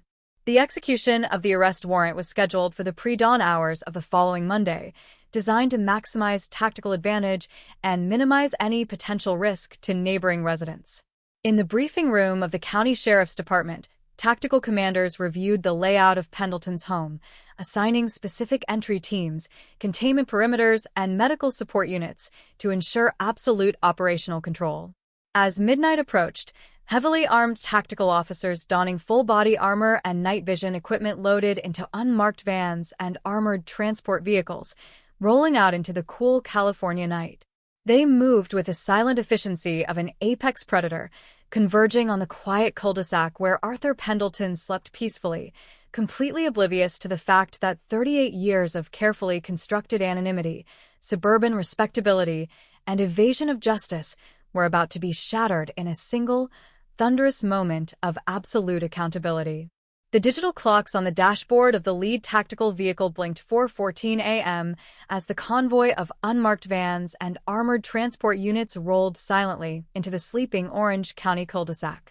Overhead, a thick blanket of pre-dawn marine layer trapped the street lamp light in a hazy amber glow, casting long, eerie shadows across the manicured lawns and quiet driveways. Inside the vehicles, the atmosphere was dense with the disciplined, heavy breathing of heavily armed officers checking their gear, securing helmet straps, and locking down communication channels. There were no sirens, no flashing lights, and no roaring engines. Absolute stealth was the mandate. 38 years of waiting, decades of administrative dead ends, and countless hours of meticulous forensic genealogy had all funneled down to this singular, high-stakes coordinate in space and time. The tactical commander gave a sharp, silent hand signal, and the vehicle doors swung open simultaneously, releasing a dozen elite operatives into the crisp morning air. Moving with practiced, fluid precision, the primary entry team fanned out across the dew-soaked lawn, hugging the exterior walls of Arthur Pendleton's modest, single-story home. The lead element moved directly toward the reinforced front entry, positioning a heavy mechanical breaching ram while supporting snipers secured the perimeter to cover all possible exits and windows. Inside the house, 71-year-old Pendleton remained fast asleep, completely insulated by the illusion of absolute safety that he had cultivated over nearly 4 decades of quiet, unassuming retirement. He had spent 38 years believing that the dark secret of October 14, 1988, was permanently buried beneath the changing demographics, expanding highways, and generational turnover of Southern California. Yet, as the tactical team leader raised his hand to initiate the breach, the universe was about to violently disabuse Pendleton of that comforting delusion, proving that time is no barrier when modern molecular science and human persistence lock onto a target. At the sharp command of the team leader, the heavy iron ram slammed into the wooden door frame with a thunderous crash that shattered the deadbolt and sent splintered wood echoing through the quiet interior rooms. The team surged across the threshold in a textbook dynamic entry, their tactical flashlights cutting through the darkness with blinding, piercing beams of white light as they swept the living room and kitchen. Shouting precise, authoritative commands of police, search warrants, and commands to show hands, the operatives flooded down the narrow hallway toward the master bedroom. Pendleton bolted upright in his bed, blinded by the intense glare of tactical lights and disoriented by the concussive noise, his mouth opening in a silent gasp of absolute shock as heavy footsteps swarmed his personal sanctuary. Before he could process the reality of the situation, strong hands pulled him from the mattress, forcing him face down onto the floor where cold, heavy stainless steel handcuffs clicked securely around his wrists. The sudden transition from decades of quiet anonymity to violent, unyielding apprehension left Pendleton gasping for breath as he was hoisted to his feet and guided toward the front door. As he was led out onto the front porch into the cool morning air, the contrast between the life he thought he had successfully preserved and the reality of his immediate arrest was staggering. Neighborhood dogs began barking furiously in the distance, and the porch light of an adjacent home flickered on as a confused neighbor peeked through a window blind, witnessing the ghostly tableau of law enforcement vehicles filling the cul-de-sac. Pendleton offered no resistance, his eyes staring blankly at the pavement as federal and local agents secured the perimeter, bagging evidence, photographing the interior rooms, and preparing to transport the aging suspect away from the suburban home that would now forever be associated with a brutal reckoning from the past. The transport van rolled smoothly out of the residential neighborhood and onto the arterial highway heading toward the county detention facility, cutting through the early morning commuter traffic that was just beginning to stir. Inside the secure holding compartment, Pendleton sat in total silence, flanked by armed investigators who observed his physical and psychological reactions with clinical detachment. The mask of ordinary, respectable retirement had been completely stripped away, revealing an aging man forced to confront the spectral weight of a crime he likely believed the world had forgotten. The 38-year chase was officially over, replaced by the sterile, fluorescent-lit reality of an intake processing center where fingerprints, mugshots, and booking documents officially entered him into the criminal justice system as an accused murderer, setting the stage for the final, seismic legal showdown that would captivate the nation. The heavy steel door of the county detention facility slammed shut behind 71-year-old Arthur Pendleton with a dull, echoing metallic thud that signaled the definitive end of his 38-year illusion of freedom. Stripped of his civilian clothes, his watch, and his personal belongings, he was led down the sterile, fluorescent-lit corridors of the intake block to undergo the humiliating, clinical rituals of criminal processing. Technicians pressed his ink-stained fingers onto registration cards, capturing biometric data that had eluded the legal system since the autumn of 1988, before snapping the mandatory booking photographs that would soon flash across television screens and newspaper front pages worldwide. Placed into a maximum security holding cell while awaiting formal arraignment, Pendleton sat alone on the narrow steel bunk, staring blankly at the reinforced concrete walls as the profound, terrifying reality of his new existence began to settle into his bones. The quiet suburban life he had cultivated, the meticulously maintained garden, and the decades of carefully guarded anonymity had been utterly vaporized in the span of a single pre-dawn hour by the relentless machinery of modern justice. Miles away at the county sheriff's department headquarters, the atmosphere inside the main conference room crackled with an intense, electrified energy as lead investigators, forensic scientists, and prosecutors gathered to review the completed case file for its transition to the district attorney's office. The long conference table was stacked high with decades-old evidence logs, modern DNA electropherogram charts, genealogical family trees, and the newly minted arrest reports that collectively formed an impregnable legal fortress against the accused. Lead Detective Marcus Vance, now retired from active duty but serving as a special consultant to the Cold Case Division, stood before the room, tracing his fingers across a blown-up photograph of Elena Vance taken during her architectural studies in 1988. He spoke with a quiet, gravelly voice that carried the emotional weight of a 38-year obsession, reminding everyone in the room that the mountain of physical and scientific evidence they had compiled was not merely a collection of data points, but a sacred promise fulfilled to a young woman whose bright future had been stolen in the prime of her youth. The formal arraignment took place 48 hours later in Department 12 of the Orange County Superior Court, a cavernous, high-ceilinged chamber packed to absolute capacity with true crime journalists, legal scholars, network television crews, and members of Elena Vance's surviving family. A restless, expectant hush fell over the gallery as the courtroom doors swung open and Arthur Pendleton, now dressed in a bright orange inmate jumpsuit, his hands cuffed to a heavy waist chain, was escorted into the room by 2 armed bailiffs. He walked with a slight stoop, avoiding eye contact with the packed benches as he took his seat at the defense counsel table beside a court-appointed public defender who looked visibly overwhelmed by the historic gravity of the case. When the presiding judge, a stern-faced veteran jurist with decades on the bench, called the docket for case number 88, CR 9411, the formal reading of the first-degree murder charges echoed off the mahogany paneling, marking the official opening of the legal battleground. During the arraignment proceedings, the prosecution laid down an immediate, unyielding marker of their intentions, requesting that Pendleton be remanded to custody without the possibility of bail given the overwhelming nature of the evidence and his decades of evading detection after the commission of the crime. The defense attorney offered a brief, perfunctory argument regarding his client's advanced age, clean recent record, and community ties, but her words felt hollow and weightless against the sheer, crushing mass of the state's disclosures. The prosecutor stepped forward, holding up the summary of the DNA match, one in several trillion, and outlining the bulletproof chain of custody that connected the microscopic touch biological samples from the 1988 crime scene directly to the suspect's freshly obtained reference swab.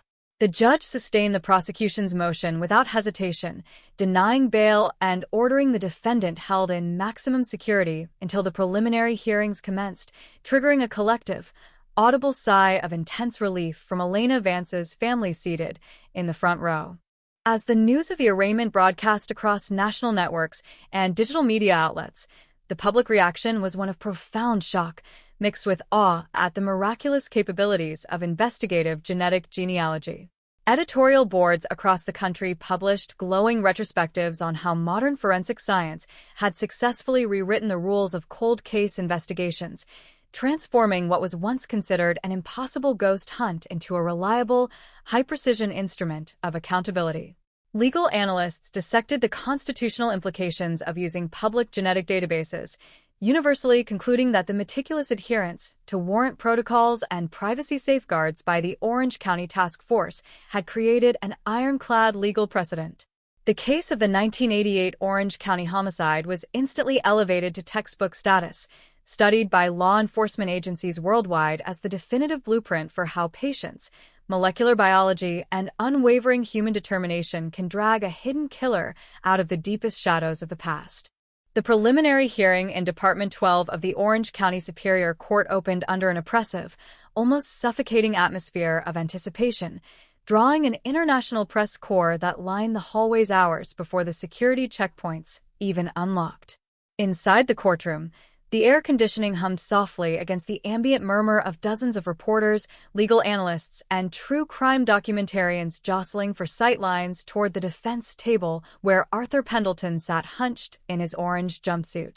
This initial evidentiary testing ground was not designed to render a final verdict, but rather to subject the prosecution's monumental case to rigorous judicial scrutiny, a foundational trial run where the state would be forced to prove that probable cause existed to bind the accused over for a full jury trial. Lead prosecutor Sarah Sterling strode toward the podium with a calm, deliberate poise, carrying a thick leather binder that represented 38 years of collective institutional agony, forensic evolution, and unrelenting investigative grit. Sterling's opening statement was a masterclass in narrative precision, weaving together the harrowing timeline of October 14, 1988, with the cutting-edge molecular breakthroughs of 2026. She did not rely on emotional appeals or inflammatory rhetoric. Instead, she presented a clean, chronological architecture of inescapable facts that mapped out the prosecution's strategy. She detailed how 24-year-old Elena Vance had fought her attacker with extraordinary physical courage, leaving microscopic traces of his skin cells beneath her fingernails, a silent, microscopic cry for justice that had remained locked in a sub-zero freezer vault while the rest of the world marched forward. Sterling then walked the court through the multi-layered scientific pipeline, the low-template DNA extraction performed by Dr. Eris Thorne, the translation of genetic markers into consumer genealogy platforms, the meticulous family tree construction by genetic genealogists, and the covert collection of the coffee cup that yielded the final, definitive 1 in trillion match. The prosecution's first witness called to the stand was retired Detective Marcus Vance, whose slow, measured walk to the witness box commanded absolute silence across the packed gallery. Under direct examination, Vance recounted his initial arrival at the crime scene in 1988, describing in vivid, haunting detail the overturned drafting table, the scattered blueprints, and the absolute lack of forced entry that suggested an intimate, calculated betrayal. His voice cracked slightly only once, when he recalled looking into the framed photograph of Elena on her parents' mantelpiece just hours after discovering her body. The defense attorney attempted a weak, cross-examination line of questioning focusing on the preservation protocols of 1988 and the potential degradation of historical evidence over nearly 4 decades, but Vance met every query with unshakable professional composure, explaining the exhaustive chain of custody logs that proved every single piece of physical evidence had remained hermetically sealed and pristine throughout its long slumber. The technical centerpiece of the preliminary hearing arrived with the testimony of Dr. Eris Thorne, who took the stand to walk the court through the molecular mechanics of the forensic breakthrough.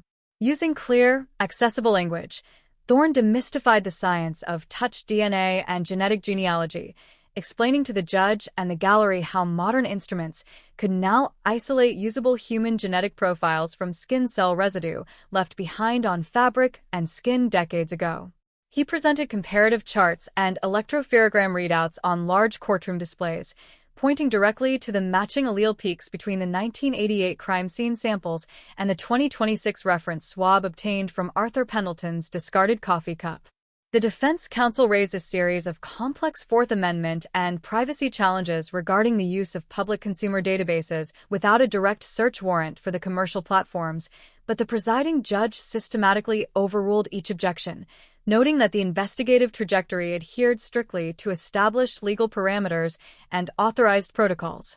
As the state systematically dismantled every potential avenue of defense, the sheer weight of the scientific and circumstantial evidence began to press down heavily on the courtroom dynamics. Arthur Pendleton sat entirely motionless throughout the proceedings, staring fixedly at the polished mahogany surface of the defense table, rarely conferring with his court-appointed attorney as the architecture of his 38-year-old crime was methodically reconstructed before his eyes. By the end of the second day of testimony, the prosecution rested its case in chief, having established an airtight, undeniable threshold of probable cause. The presiding judge didn't even require closing arguments from the defense before issuing an immediate, decisive ruling. Arthur Pendleton was formally bound over to stand trial for the first-degree murder of Elena Vance, with a trial date set for the autumn, ensuring that the final, seismic chapter of this historic cold case would soon be decided before a jury of his peers.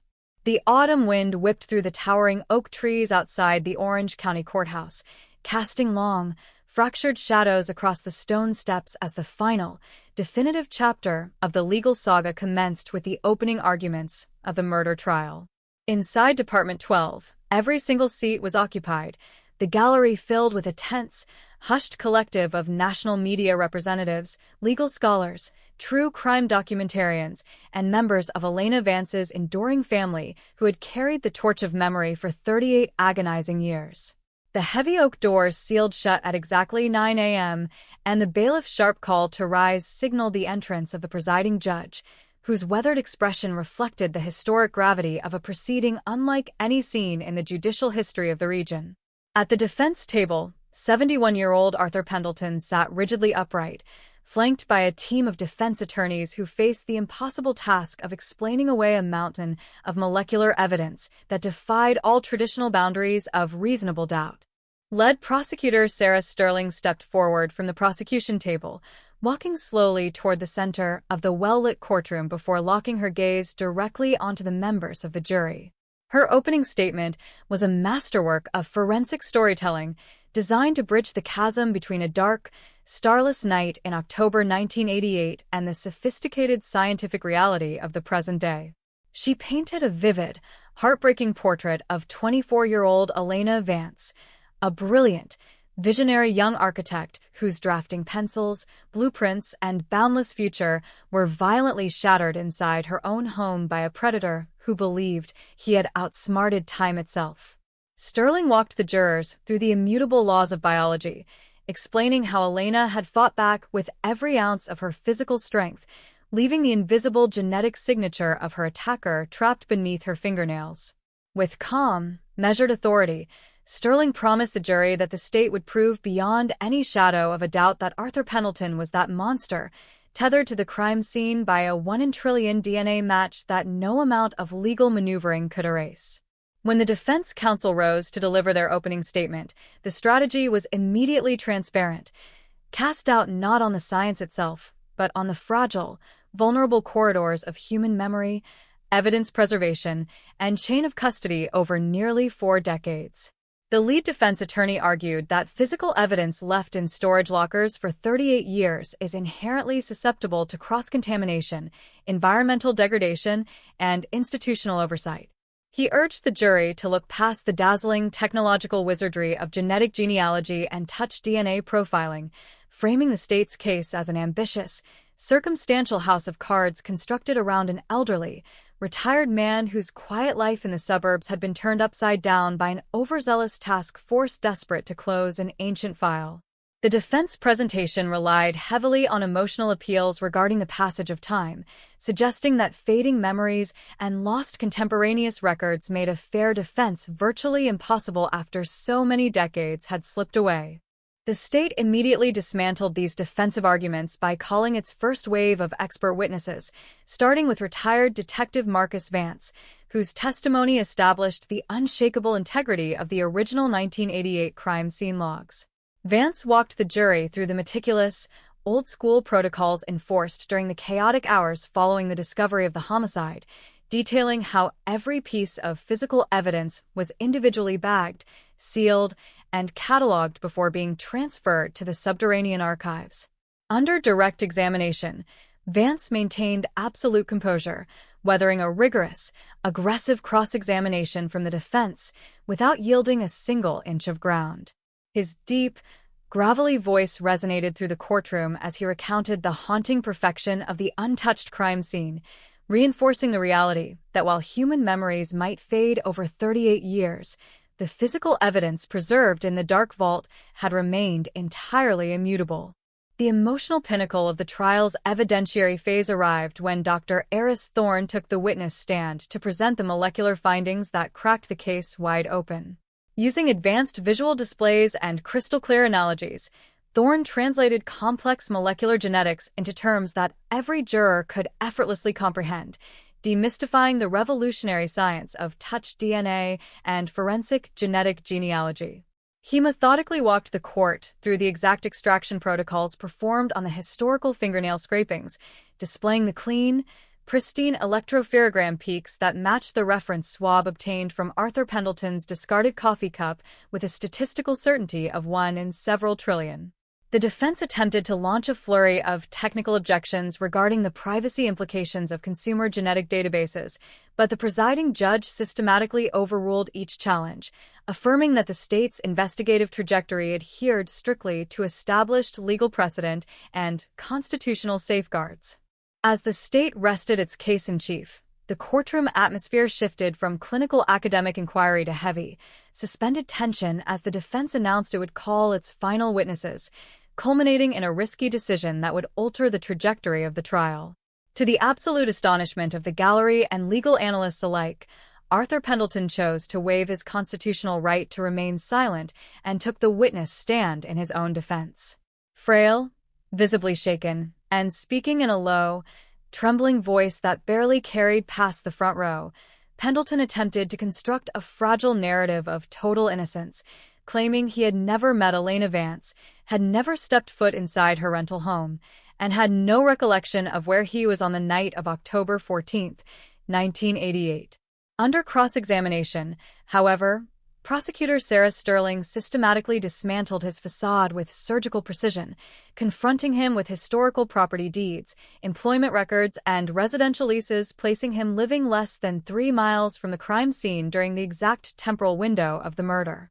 Pendleton's defensive wall crumbled under the pressure, culminating in stumbling contradictions and prolonged, deafening silences that echoed loudly across the packed chamber, signaling the definitive collapse of the defense's case as the trial prepared to move toward closing arguments. The courtroom fell into a profound, suffocating silence as both sides rested their cases, leaving the fate of a 38-year-old murder mystery hanging entirely in the hands of the 12 jurors who sat with grave expressions in the box. Outside, the autumn twilight began to cast long, indigo shadows across the towering pillars of the Orange County Courthouse, but inside Department 12, the air was thick with the weight of history, anticipation, and the finality of justice. Lead prosecutor Sarah Sterling stepped forward for her closing argument, walking with deliberate, measured grace toward the center of the well, her eyes sweeping across the jury panel with intense, unyielding focus. She did not raise her voice or rely on theatrical bombast. Instead, she let the sheer, crushing architecture of the evidence speak for itself, weaving together the tragic narrative of Elena Vance's final moments in October 1988 with the miraculous scientific triumph of molecular genealogy in 2026. Sterling reminded the court that time is a coward's refuge, that killers who bank on decades rolling forward to wash away their blood are operating on a broken premise in the modern age. She pointed directly at the defense table where Arthur Pendleton sat hunched and isolated, framing him not as an elderly, harmless grandfather, but as a cunning predator who had stolen a brilliant young architect's future in the prime of her life. With surgical precision, Sterling reviewed the mountain of undeniable proof, the untouched crime scene, the defensive fingernail scrapings, the low-template DNA extraction, the family tree mapping, and the staggering 1 in trillion statistical match that locked the defendant to the crime with the absolute certainty of his own biological signature. When the defense counsel rose to deliver their closing arguments, the desperation of their position was immediately apparent in their strained rhetoric and impassioned appeals to sympathy.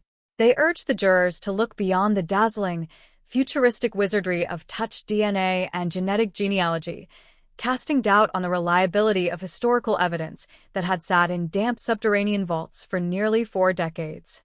The defense attorney painted a picture of an aging man whose twilight years were being unjustly sacrificed to satisfy a modern public's insatiable appetite for closure, arguing that the state's case was built on a fragile house of cards cobbled together from consumer databases and circumstantial proximity. They pleaded with the jury to find reasonable doubt in the simple passage of time, suggesting that fading memories, lost contemporaneous logs, and the inherent risks of evidentiary cross-contamination over 38 years should prevent them from rendering a devastating, irreversible verdict against a man who had lived a quiet, lawful life ever since that fateful autumn night. Yet, their words lacked the heavy anchor of physical facts, bouncing off the courtroom walls like weightless echoes in a room dominated by the immutable laws of science.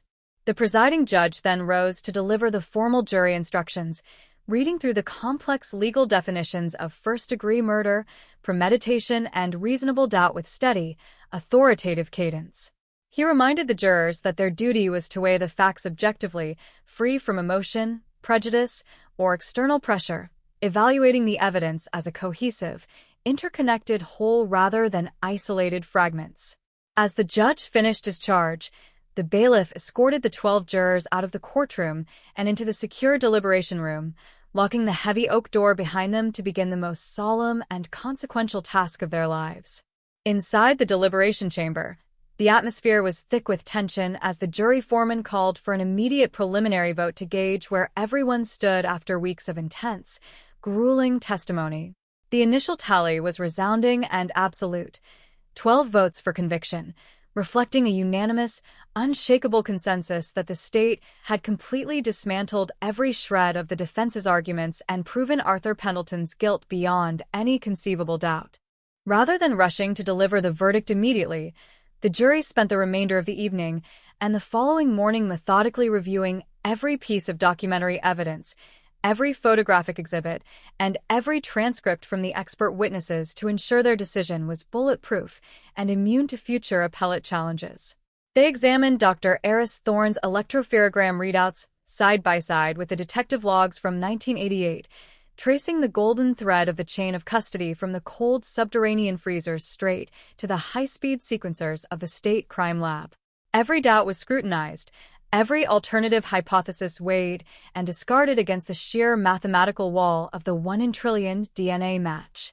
By mid-afternoon of the second day of deliberations, the foreman slid a crisp, handwritten note across the table to the bailiff, signaling that unanimous verdict had finally been reached. A sudden surge of electricity rippled through the courthouse corridors as court officers announced that the jury was prepared to return to the chamber and deliver history's final judgment. The afternoon sun broke through the heavy autumn clouds, casting long, sharp beams of golden light across the stone facade of the Orange County Courthouse as the final chapter of the historic legal saga prepared to unfold. Inside Department 12, the atmosphere was thick with a palpable, breathless tension that held the entire room in absolute silence. Every single seat in the gallery was occupied, filled with national journalists, legal scholars, true crime documentarians, and members of Elena Vance's enduring family who sat hand in hand, their expressions etched with decades of sorrow, resilience, and the quiet expectation of closure. The heavy oak doors sealed shut at exactly 2 p.m., and the bailiff's sharp, commanding call to rise signaled the entrance of the presiding judge. At the defense table, 71-year-old Arthur Pendleton sat rigidly slumped, flanked by his court-appointed attorneys, staring fixedly at the polished mahogany wood as the jury foreman walked slowly back to the box, holding the crisp, folded white verdict form that carried the ultimate weight of history. The presiding judge took his seat, adjusted his glasses, and accepted the verdict form from the bailiff with steady, unhurried precision, scanning the handwritten text to ensure every legal formality had been rigorously satisfied. He looked up, his gaze sweeping across the courtroom before fixing directly on the defendant, instructing Arthur Pendleton to stand and face the jury panel. The courtroom seemed to hold its collective breath, the ambient hum of the building vanishing entirely as the judge instructed the clerk to read the verdict aloud for the public record. In a clear, resonant voice that echoed off the high-ceiling panels, the court clerk read the definitive words that 38 years of waiting had finally summoned into existence. In the matter of the People versus Arthur Pendleton, on the single count of murder in the first degree of Elena Vance, we the jury find the defendant guilty. The words hit the room like a physical shockwave. A collective, audible gasp rippled through the benches, and a single, silent tear rolled down the cheek of Elena's elderly mother as 38 years of agonizing darkness finally fractured under the blinding weight of absolute accountability. The formal sentencing hearing was scheduled for exactly 30 days later, a period during which the probation department compiled a comprehensive, exhaustive pre-sentencing report detailing the staggering societal impact of the crime, the defendant's post-offense behavior, and the unyielding anguish experienced by the victim's family. When the courtroom doors opened once more for the sentencing session, the public appetite for justice was even more ferocious, with lines wrapping twice around the perimeter of the courthouse block.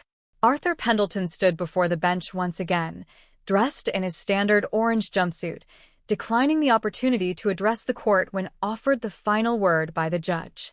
Before pronouncing sentence, the presiding judge invited members of Elena Vance's family to deliver their victim impact statements, transforming the cold, sterile judicial chamber into a deeply emotional sanctuary of remembrance and unhealed human grief.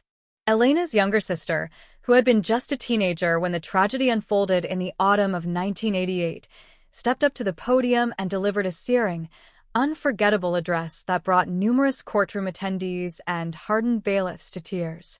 She spoke of a brilliant, ambitious young architect who loved the smell of freshly sharpened pencils, who dreamed of designing sustainable suburban spaces, and whose infectious laughter had been permanently stolen from their family holiday dinners. She addressed the monster standing just feet away, looking directly into Pendleton's averted eyes as she articulated the devastating ripple effect of a senseless murder, the empty seat at every family gathering, the phantom footsteps down the hallway, and the crushing burden of a mystery that hung over their household like a toxic cloud for nearly 4 decades. Her voice rang with a fierce, redemptive strength, reminding the court that while Arthur Pendleton had successfully hidden from the law for 38 years, he had never once escaped the inescapable, haunting prison of his own conscience. When the sister finished her statement and stepped back down, the presiding judge delivered a blistering, unsparing critique of the defendant's actions before pronouncing the final, maximum penalty permitted under the penal code of the state. He emphasized that while technological advancements in molecular biology and genetic genealogy had rewritten the rules of modern criminal investigations, the true triumph belonged to the enduring human spirit, to the detectives who never threw away the evidence lockers, to the forensic scientists who believed a microscopic skin cell could tell a story, and to a family that refused to let the world forget the name Elena Vance. With a heavy strike of his gavel that resonated like a thunderclap across the courtroom, the judge sentenced Arthur Pendleton to life imprisonment without the possibility of parole, ensuring that the remainder of the killer's natural days would be spent behind maximum security bars where he could never again prey upon the innocent. As armed bailiffs immediately placed handcuffs on the convicted murderer and escorted him through the side exit toward the subterranean transport vehicles, a quiet, profound wave of peace finally settled over the courtroom, signaling that 38 years of haunting darkness had been definitively conquered by the relentless, unyielding march of truth and justice. The heavy steel security gates of the maximum security correctional facility slid shut with a definitive, jarring mechanical clang that echoed across the sterile concrete intake yard, sealing 71-year-old Arthur Pendleton inside the grim, unforgiving reality of a life sentence without the possibility of parole. Stripped of his civilian identity and reduced to a sterile inmate serial number, he was escorted down the narrow, fluorescent-lit corridors of the classification block by armed correctional officers who regarded him with clinical, unfeeling detachment. The transition from the comfortable, carefully curated suburban retirement he had deceptively maintained for nearly 4 decades to the claustrophobic, monitored confines of a maximum security cell was absolute and instantaneous. Placed into a solitary isolation unit pending his permanent housing assignment, Pendleton sat on the edge of a thin, bolted mattress, staring blankly at the cinder-block walls as the profound, inescapable silence of his permanent confinement closed in around him. The 38-year illusion of a clean escape, purchased through quiet anonymity, geographic relocation, and a desperate hope that time would bury his sins, had been completely dismantled, leaving him to face the remaining days of his life as a condemned pariah marked forever by the violent ghost of October 14, 1988. Far away from the oppressive gloom of the prison blocks, the autumn sunlight washed brightly over the manicured campus of the Orange County architectural firm where Elena Vance's memory had been quietly preserved and honored by generations of colleagues who never let her legacy fade into oblivion. On the central plaza, standing proudly against the backdrop of modern corporate towers, a bronze memorial plaque bearing Elena's name, her birth and death dates, and a delicate etching of one of her visionary building blueprints stood as a permanent, enduring testament to her brief but brilliant life. Gathered around the monument on a crisp, clear Saturday morning were her surviving family members, lead retired Detective Marcus Vance, Dr. Eris Thorne, and the dedicated team of forensic scientists and genetic genealogists whose relentless, synchronized efforts had finally dragged the truth out of the dark historical archives. For her aging mother and sister, the unveiling of the memorial was not merely a moment of solemn remembrance, but the emotional climax of a grueling, decades-long pilgrimage toward absolute peace, a tangible anchor in the physical world, proving that Elena had never been forgotten and that her bright, creative spirit would continue to inspire future architects for generations to come. Inside the State Crime Laboratory's Advanced Genetic Genealogy Division, the high-speed sequencers and bioinformatics servers hummed with a ceaseless, rhythmic energy, processing new historical cold cases that had long been abandoned to the dusty subterranean vaults of police departments across the American West. The unprecedented success of the Elena Vance investigation had fundamentally transformed the operational playbook of law enforcement agencies nationwide, turning genetic genealogy from an experimental frontier into a standard, indispensable instrument of modern forensic justice. Dr. Thorne stood before his laboratory monitors, reviewing the preliminary electropherogram readouts of an entirely different decades-old homicide file, his expression reflecting a quiet, profound dedication to the ongoing crusade against unpunished violent crime. The blueprint established during the pursuit of Arthur Pendleton, seamlessly blending historical evidence preservation, low-template touch DNA extraction, public database comparison, and meticulous family tree mapping, was now serving as the universal master key to unlock hundreds of similar mysteries, signaling a revolutionary paradigm shift where time could no longer offer sanctuary to a killer. As the evening shadows lengthened across the sprawling suburban landscape of Orange County, casting a warm, amber glow over the quiet cul-de-sacs and tree-lined streets where ordinary families lived out their daily routines, the dark specter of 1988 felt finally laid to rest, integrated into the historical fabric of a region that had learned a powerful lesson about resilience, science, and the unyielding pursuit of truth. The media vans that had choked the courthouse streets for weeks had long since departed. The nightly television broadcasts had moved on to newer horizons, and the roaring legal battles had settled into the quiet history books of judicial precedent. Yet, the legacy of the case endured as a towering beacon of hope for thousands of other families still waiting in the dark shadows of unsolved tragedies across the globe. It stood as an immortal reminder that no matter how many years roll forward, no matter how deeply a predator buries his tracks in the shifting sands of time, the silent biological signature left behind on a victim's skin holds an immutable, eternal memory, waiting patiently for the exact moment when human ingenuity, modern molecular science, and unwavering persistence will violently drag the hidden truth out of the dark and into the blinding, absolute light of justice. The steel-heavy security doors of the state correctional facility clicked shut with a sharp, heavy report that reverberated down the long, austere corridor where 71-year-old Arthur Pendleton stood waiting for his permanent intake assignment. Outside these reinforced concrete walls, the world was moving forward under the brilliant autumn skies of 2026, completely detached from the quiet misery of the isolation block. Pendleton's existence had been reduced to a sterile orange uniform, a series of digitized barcodes, and the relentless, mechanical ticking of prison clocks that marked off the infinite seconds of a life sentence without the possibility of parole.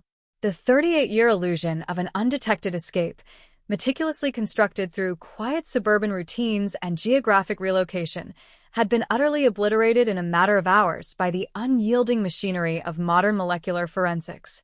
Every single day now blended into an indistinguishable blur of gray concrete, fluorescent glare, and the echoing footsteps of guards patrolling the maximum security tier, serving as an unceasing reminder that time offers no sanctuary when biological truth is finally unlocked by science. Far away from the oppressive gloom of the cell blocks, the vibrant academic campus of the regional university where Elena Vance had once pursued her architectural dreams was bathed in the warm, golden light of late afternoon. On the central lawn, surrounded by towering eucalyptus trees and modern drafting studios, students moved briskly between classes, carrying sketchbooks and digital tablets that represented the very future Elena was robbed of experiencing on that dark October night in 1988. A newly established scholarship fund bearing her name had just been endowed by the architectural community, designed to support brilliant young women entering the demanding field of structural design. The scholarship served as a living, breathing testament to her enduring brilliance, ensuring that her creative passion would continue to shape skylines and inspire fresh generations of designers long after her physical voice had been prematurely silenced. Her family, having weathered decades of agonizing uncertainty, now found a fragile, sacred solace in knowing that Elena's memory had been permanently rescued from the dark purgatory of an unsolved cold case and enshrined in a legacy of enduring inspiration. Inside the subterranean archives of the Orange County Police Department, the physical file labeled case number 88, CR 9411 was finally stamped with a bold, crimson sign-off that read, "Resolved." Yet, this resting place did not mark an end to the operational momentum, but rather a shining standard for an entire department that had redefined its approach to historical violent crime. The success of the Genetic Genealogy Task Force had sent a shockwave through law enforcement agencies across the United States, prompting a massive, federally funded initiative to review thousands of stagnant homicide files dating back to the late 20th century. Detectives and criminal analysts from neighboring jurisdictions regularly reached out to the Orange County Cold Case Division, requesting consultations, technical blueprints, and operational frameworks for integrating touch DNA extraction with consumer genetic databases. The methodology that had unmasked Arthur Pendleton was no longer an experimental outlier. It had become the gold standard of modern investigative science, proving that no cold case is ever truly dead as long as physical evidence remains preserved in the dark.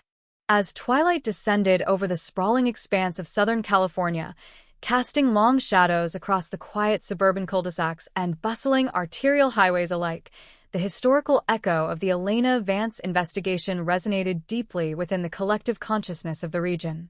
It stood as an immortal monument to human resilience, a testament to the unwavering determination of a family that never gave up hope, the relentless dedication of detectives who refused to let a file gather dust forever, and the miraculous evolution of molecular biology that turned invisible skin cells into an inescapable web of justice.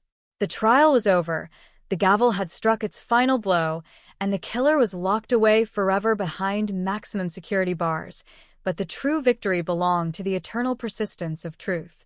For every victim waiting in the dark shadows of history, the resolution of this 38-year nightmare delivered a profound and resounding message. Science has illuminated the path. Time can no longer protect the guilty, and justice, though it may take decades to arrive, will always find its way into the light.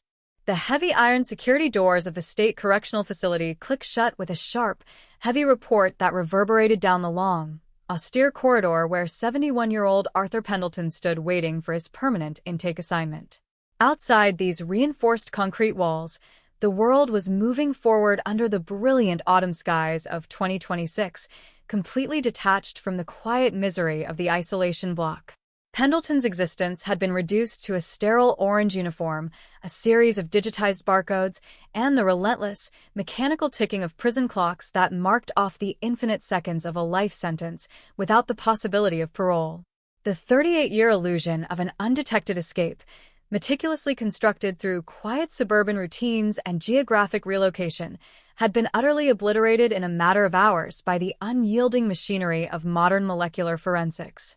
Every single day now blended into an indistinguishable blur of gray concrete, fluorescent glare, and the echoing footsteps of guards patrolling the maximum security tier, serving as an unceasing reminder that time offers no sanctuary when biological truth is finally unlocked by science.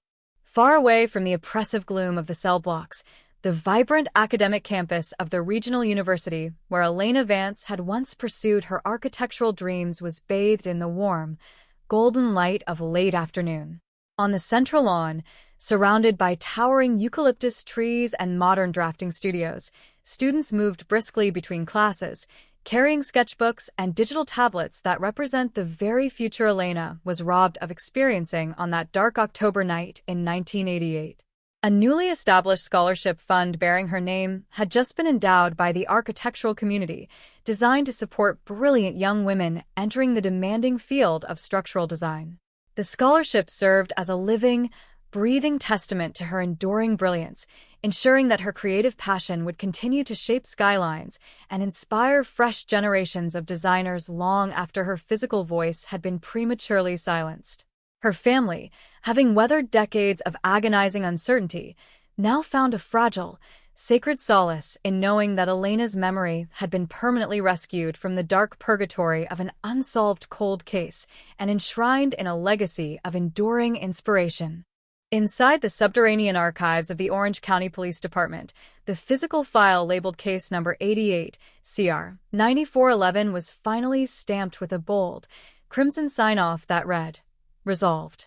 Yet, this resting place did not mark an end to the operational momentum, but rather a shining standard for an entire department that had redefined its approach to historical violent crime. The success of the Genetic Genealogy Task Force had sent a shockwave through law enforcement agencies across the United States, prompting a massive, federally funded initiative to review thousands of stagnant homicide files dating back to the late 20th century. Detectives and criminal analysts from neighboring jurisdictions regularly reached out to the Orange County Cold Case Division, requesting consultations, technical blueprints, and operational frameworks for integrating touch DNA extraction with consumer genetic databases. The methodology that had unmasked Arthur Pendleton was no longer an experimental outlier. It had become the gold standard of modern investigative science, proving that no cold case is ever truly dead as long as physical evidence remains preserved in the dark. As twilight descended over the sprawling expanse of Southern California, casting long shadows across the quiet suburban cul-de-sacs and bustling arterial highways alike, the historical echo of the Elena Vance investigation resonated deeply within the collective consciousness of the region. It stood as an immortal monument to human resilience, a testament to the unwavering determination of a family that never gave up hope, the relentless dedication of detectives who refused to let a file gather dust forever, and the miraculous evolution of molecular biology that turned invisible skin cells into an inescapable web of justice. The trial was over, the gavel had struck its final blow, and the killer was locked away forever behind maximum security bars, but the true victory belonged to the eternal persistence of truth. For every victim waiting in the dark shadows of history, the resolution of this 38-year nightmare delivered a profound and resounding message.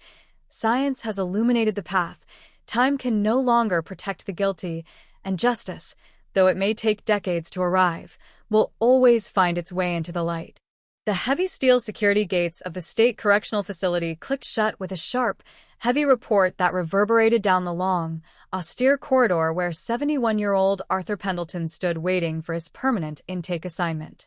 Outside these reinforced concrete walls, the world was moving forward under the brilliant autumn skies of 2026, completely detached from the quiet misery of the isolation block. Pendleton's existence had been reduced to a sterile orange uniform, a series of digitized barcodes, and the relentless, mechanical ticking of prison clocks that marked off the infinite seconds of a life sentence without the possibility of parole. The 38-year illusion of an undetected escape, meticulously constructed through quiet suburban routines and geographic relocation, had been utterly obliterated in a matter of hours by the unyielding machinery of modern molecular forensics.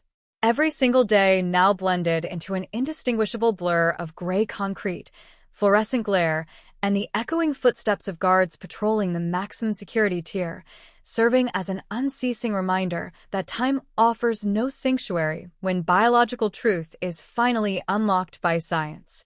Far away from the oppressive gloom of the cell blocks, the vibrant academic campus of the regional university where Elena Vance had once pursued her architectural dreams was bathed in the warm, golden light of late afternoon.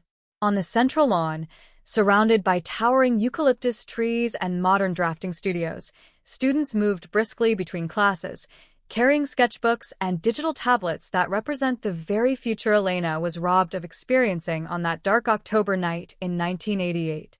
A newly established scholarship fund bearing her name had just been endowed by the architectural community, designed to support brilliant young women entering the demanding field of structural design. The scholarship served as a living, breathing testament to her enduring brilliance, ensuring that her creative passion would continue to shape skylines and inspire fresh generations of designers long after her physical voice had been prematurely silenced. Her family, having weathered decades of agonizing uncertainty, now found a fragile, sacred solace in knowing that Elena's memory had been permanently rescued from the dark purgatory of an unsolved cold case and enshrined in a legacy of enduring inspiration. Inside the subterranean archives of the Orange County Police Department, the physical file labeled case number 88, CR 9411 was finally stamped with a bold, crimson sign-off that read, "Resolved." Yet, this resting place did not mark an end to the operational momentum, but rather a shining standard for an entire department that had redefined its approach to historical violent crime. The success of the Genetic Genealogy Task Force had sent a shockwave through law enforcement agencies across the United States, prompting a massive, federally funded initiative to review thousands of stagnant homicide files dating back to the late 20th century. Detectives and criminal analysts from neighboring jurisdictions regularly reached out to the Orange County Cold Case Division, requesting consultations, technical blueprints, and operational frameworks for integrating touch DNA extraction with consumer genetic databases. The methodology that had unmasked Arthur Pendleton was no longer an experimental outlier. It had become the gold standard of modern investigative science, proving that no cold case is ever truly dead as long as physical evidence remains preserved in the dark. As twilight descended over the sprawling expanse of Southern California, casting long shadows across the quiet suburban cul-de-sacs and bustling arterial highways alike, the historical echo of the Elena Vance investigation resonated deeply within the collective consciousness of the region. It stood as an immortal monument to human resilience, a testament to the unwavering determination of a family that never gave up hope, the relentless dedication of detectives who refused to let a file gather dust forever, and the miraculous evolution of molecular biology that turned invisible skin cells into an inescapable web of justice. The trial was over, the gavel had struck its final blow, and the killer was locked away forever behind maximum security bars, but the true victory belonged to the eternal persistence of truth. For every victim waiting in the dark shadows of history, the resolution of this 38-year nightmare delivered a profound and resounding message. Science has illuminated the path, time can no longer protect the guilty, and justice, though it may take decades to arrive, will always find its way into the light. The heavy steel security gates of the state correctional facility clicked shut with a sharp, heavy report that reverberated down the long, austere corridor where 71-year-old Arthur Pendleton stood waiting for his permanent intake assignment. Outside these reinforced concrete walls, the world was moving forward under the brilliant autumn skies of 2026, completely detached from the quiet misery of the isolation block. Pendleton's existence had been reduced to a sterile orange uniform, a series of digitized barcodes, and the relentless, mechanical ticking of prison clocks that marked off the infinite seconds of a life sentence without the possibility of parole. The 38-year illusion of an undetected escape, meticulously constructed through quiet suburban routines and geographic relocation, had been utterly obliterated in a matter of hours by the unyielding machinery of modern molecular forensics. Every single day now blended into an indistinguishable blur of gray concrete, fluorescent glare, and the echoing footsteps of guards patrolling the maximum security tier, serving as an unceasing reminder that time offers no sanctuary when biological truth is finally unlocked by science. Far away from the oppressive gloom of the cell blocks, the vibrant academic campus of the regional university where Elena Vance had once pursued her architectural dreams was bathed in the warm, golden light of late afternoon. On the central lawn, surrounded by towering eucalyptus trees and modern drafting studios, students moved briskly between classes, carrying sketchbooks and digital tablets that represent the very future Elena was robbed of experiencing on that dark October night in 1988. A newly established scholarship fund bearing her name had just been endowed by the architectural community, designed to support brilliant young women entering the demanding field of structural design. The scholarship served as a living, breathing testament to her enduring brilliance, ensuring that her creative passion would continue to shape skylines and inspire fresh generations of designers long after her physical voice had been prematurely silenced. Her family, having weathered decades of agonizing uncertainty, now found a fragile, sacred solace in knowing that Elena's memory had been permanently rescued from the dark purgatory of an unsolved cold case and enshrined in a legacy of enduring inspiration. Inside the subterranean archives of the Orange County Police Department, the physical file labeled case number 88, CR 9411 was finally stamped with a bold, crimson sign-off that read, "Resolved." Yet, this resting place did not mark an end to the operational momentum, but rather a shining standard for an entire department that had redefined its approach to historical violent crime. The success of the Genetic Genealogy Task Force had sent a shockwave through law enforcement agencies across the United States, prompting a massive, federally funded initiative to review thousands of stagnant homicide files dating back to the late 20th century. Detectives and criminal analysts from neighboring jurisdictions regularly reached out to the Orange County Cold Case Division, requesting consultations, technical blueprints, and operational frameworks for integrating touch DNA extraction with consumer genetic databases. The methodology that had unmasked Arthur Pendleton was no longer an experimental outlier. It had become the gold standard of modern investigative science, proving that no cold case is ever truly dead as long as physical evidence remains preserved in the dark. As twilight descended over the sprawling expanse of Southern California, casting long shadows across the quiet suburban cul-de-sacs and bustling arterial highways alike, the historical echo of the Elena Vance investigation resonated deeply within the collective consciousness of the region. It stood as an immortal monument to human resilience, a testament to the unwavering determination of a family that never gave up hope, the relentless dedication of detectives who refused to let a file gather dust forever, and the miraculous evolution of molecular biology that turned invisible skin cells into an inescapable web of justice. The trial was over, the gavel had struck its final blow, and the killer was locked away forever behind maximum security bars, but the true victory belonged to the eternal persistence of truth. For every victim waiting in the dark shadows of history, the resolution of this 38-year nightmare delivered a profound and resounding message. Science has illuminated the path, time can no longer protect the guilty, and justice, though it may take decades to arrive, will always find its way into the light.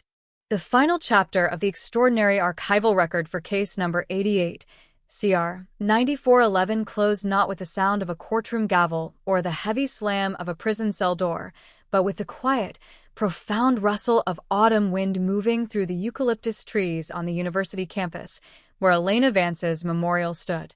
Over 3 decades had dissolved since that devastating October night in 1988 when a promising 24-year-old architect had her future violently extinguished, leaving behind a grieving family and a cold case file that seemed destined to gather eternal dust in the subterranean archives of the Orange County Police Department.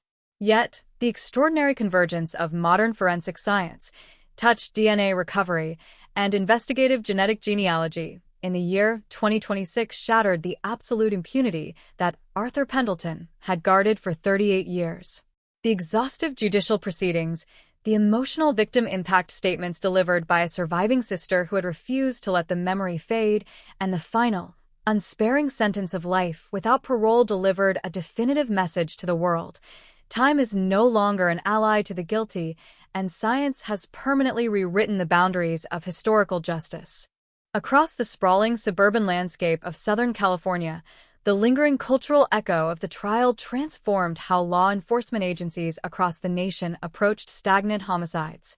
Cold case units that were once underfunded and chronically understaffed suddenly found themselves revitalized by federal grants and public-private partnerships dedicated to genetic genealogy.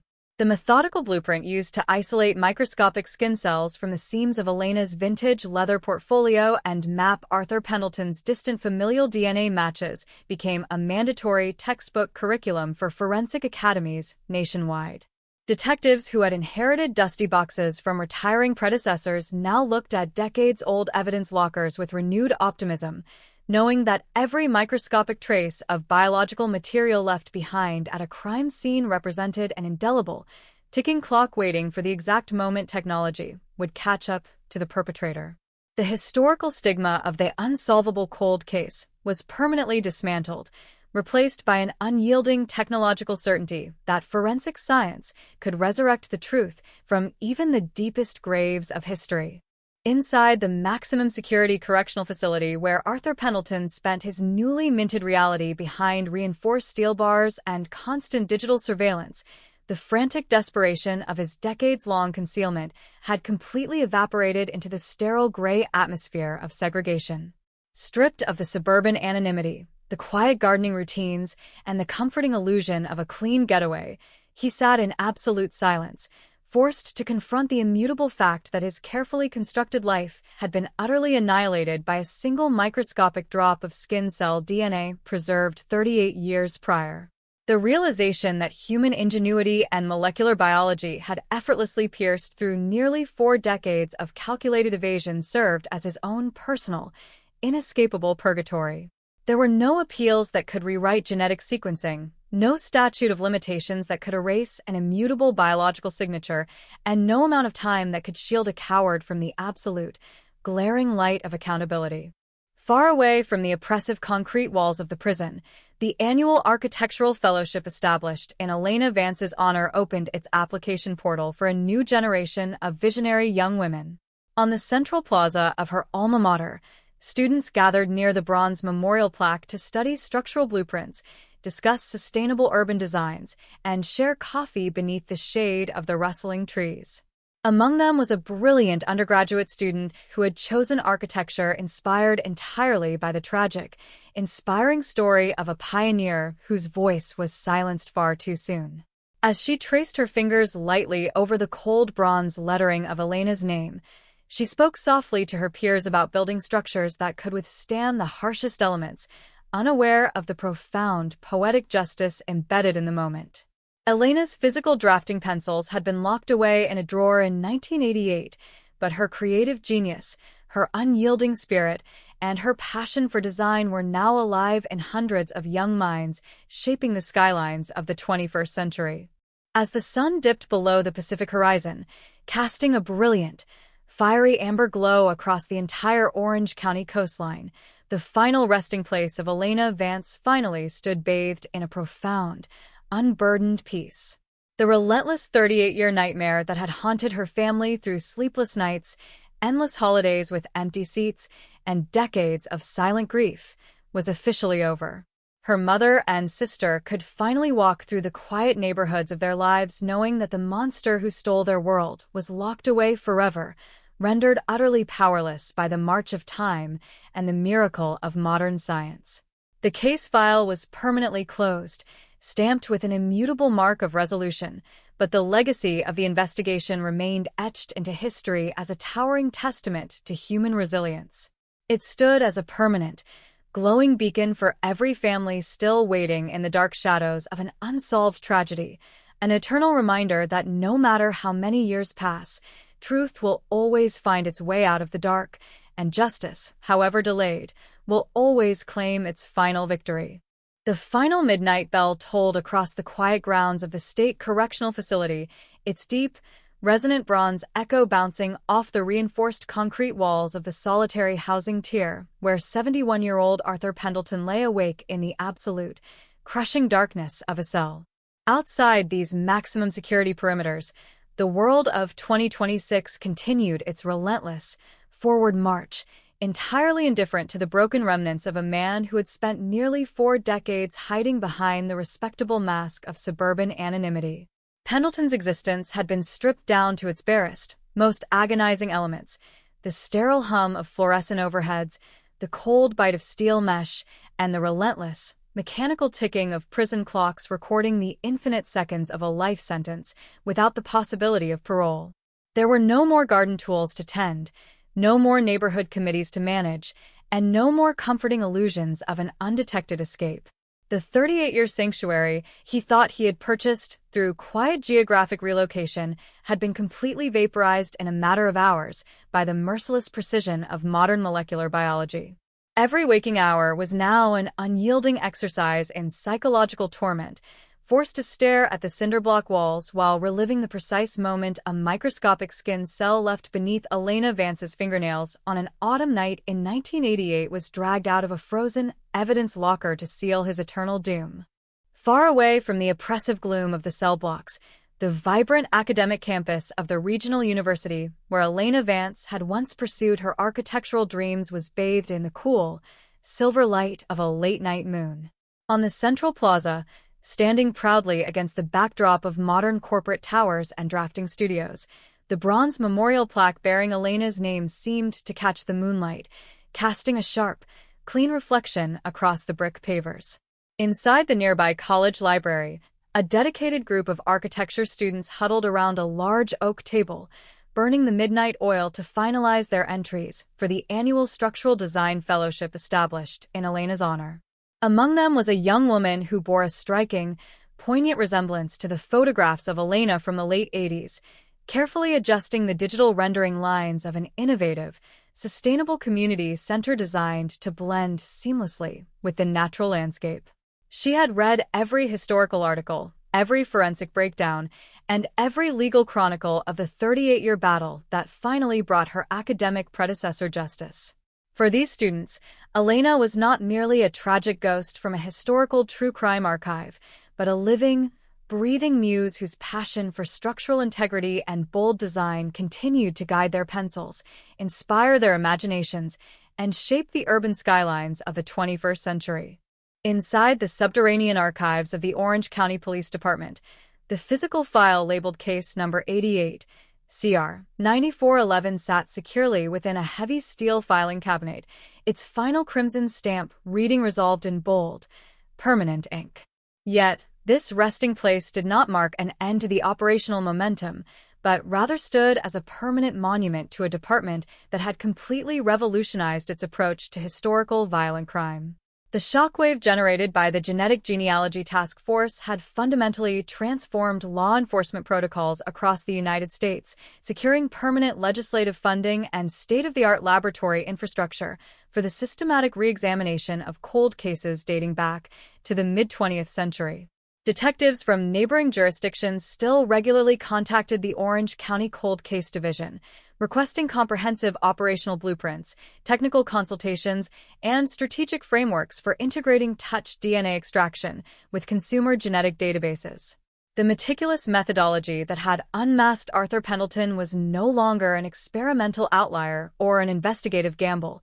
It had become the absolute gold standard of modern forensic science, proving beyond any shadow of a doubt that no historical homicide is ever truly dead as long as physical evidence remains preserved in the dark.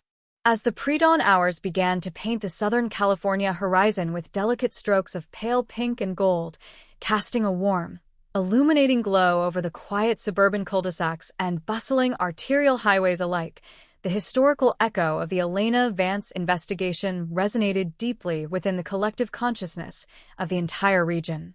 It stood as an immortal monument to human resilience, a testament to the unwavering determination of a family that never gave up hope through decades of sleepless nights and empty holiday chairs, the relentless dedication of detectives who refused to let a file gather dust forever, and the miraculous evolution of molecular biology that turned invisible skin cells into an inescapable web of justice.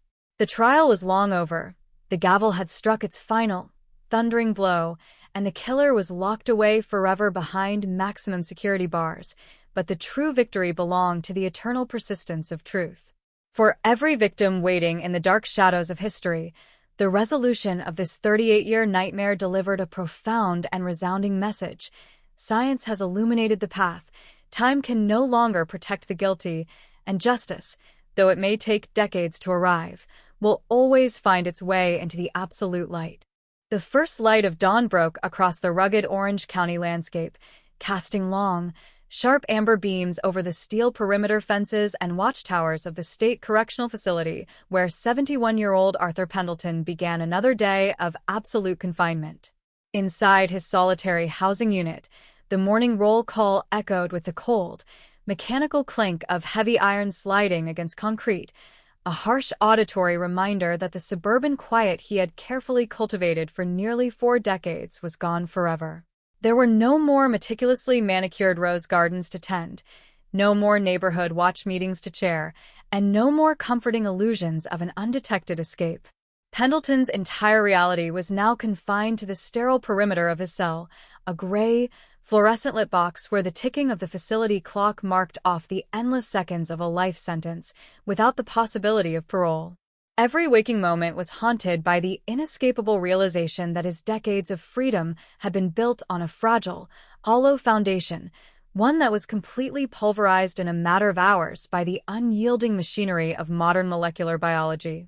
The microscopic skin cells he had left beneath Elena Vance's fingernails during that desperate struggle on an autumn night in 1988 had waited patiently in a frozen evidence locker, surviving through shifts in technology, changes in police leadership, and the relentless passage of time, simply waiting for the exact moment science would catch up to his crime and drag him into the blinding light of absolute accountability.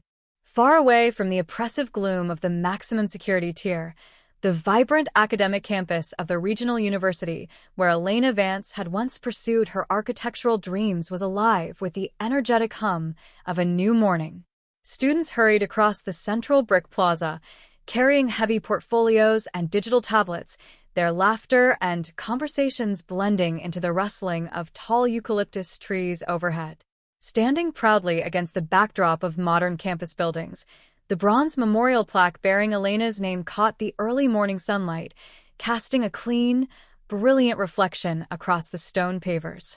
Nearby, inside the university's architectural design studio, a dedicated gathering of students and faculty members reviewed submissions for the annual Memorial Fellowship established in her honor.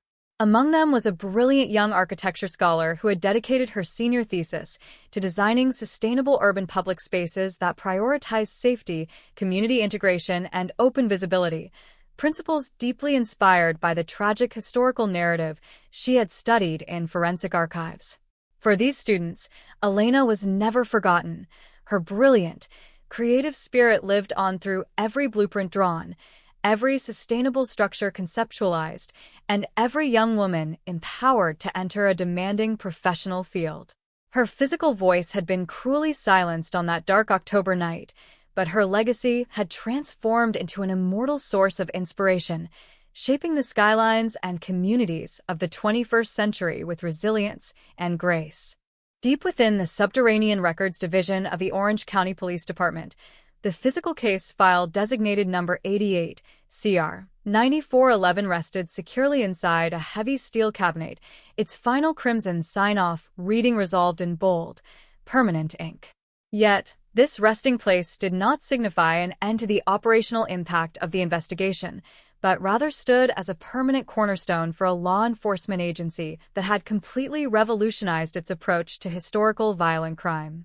The unprecedented triumph of the Genetic Genealogy Task Force had sent a powerful shockwave through police departments nationwide, helping to secure permanent legislative funding, advanced technological infrastructure, and specialized training programs dedicated to the systematic re-examination of cold cases dating back decades. Detectives and criminal analysts from across the country regularly contacted the Orange County Cold Case Division, requesting technical blueprints, operational frameworks, and strategic guidance for integrating low-template touch DNA extraction with consumer genetic databases. The methodical workflow that had unmasked Arthur Pendleton was no longer an experimental outlier or a high-stakes gamble.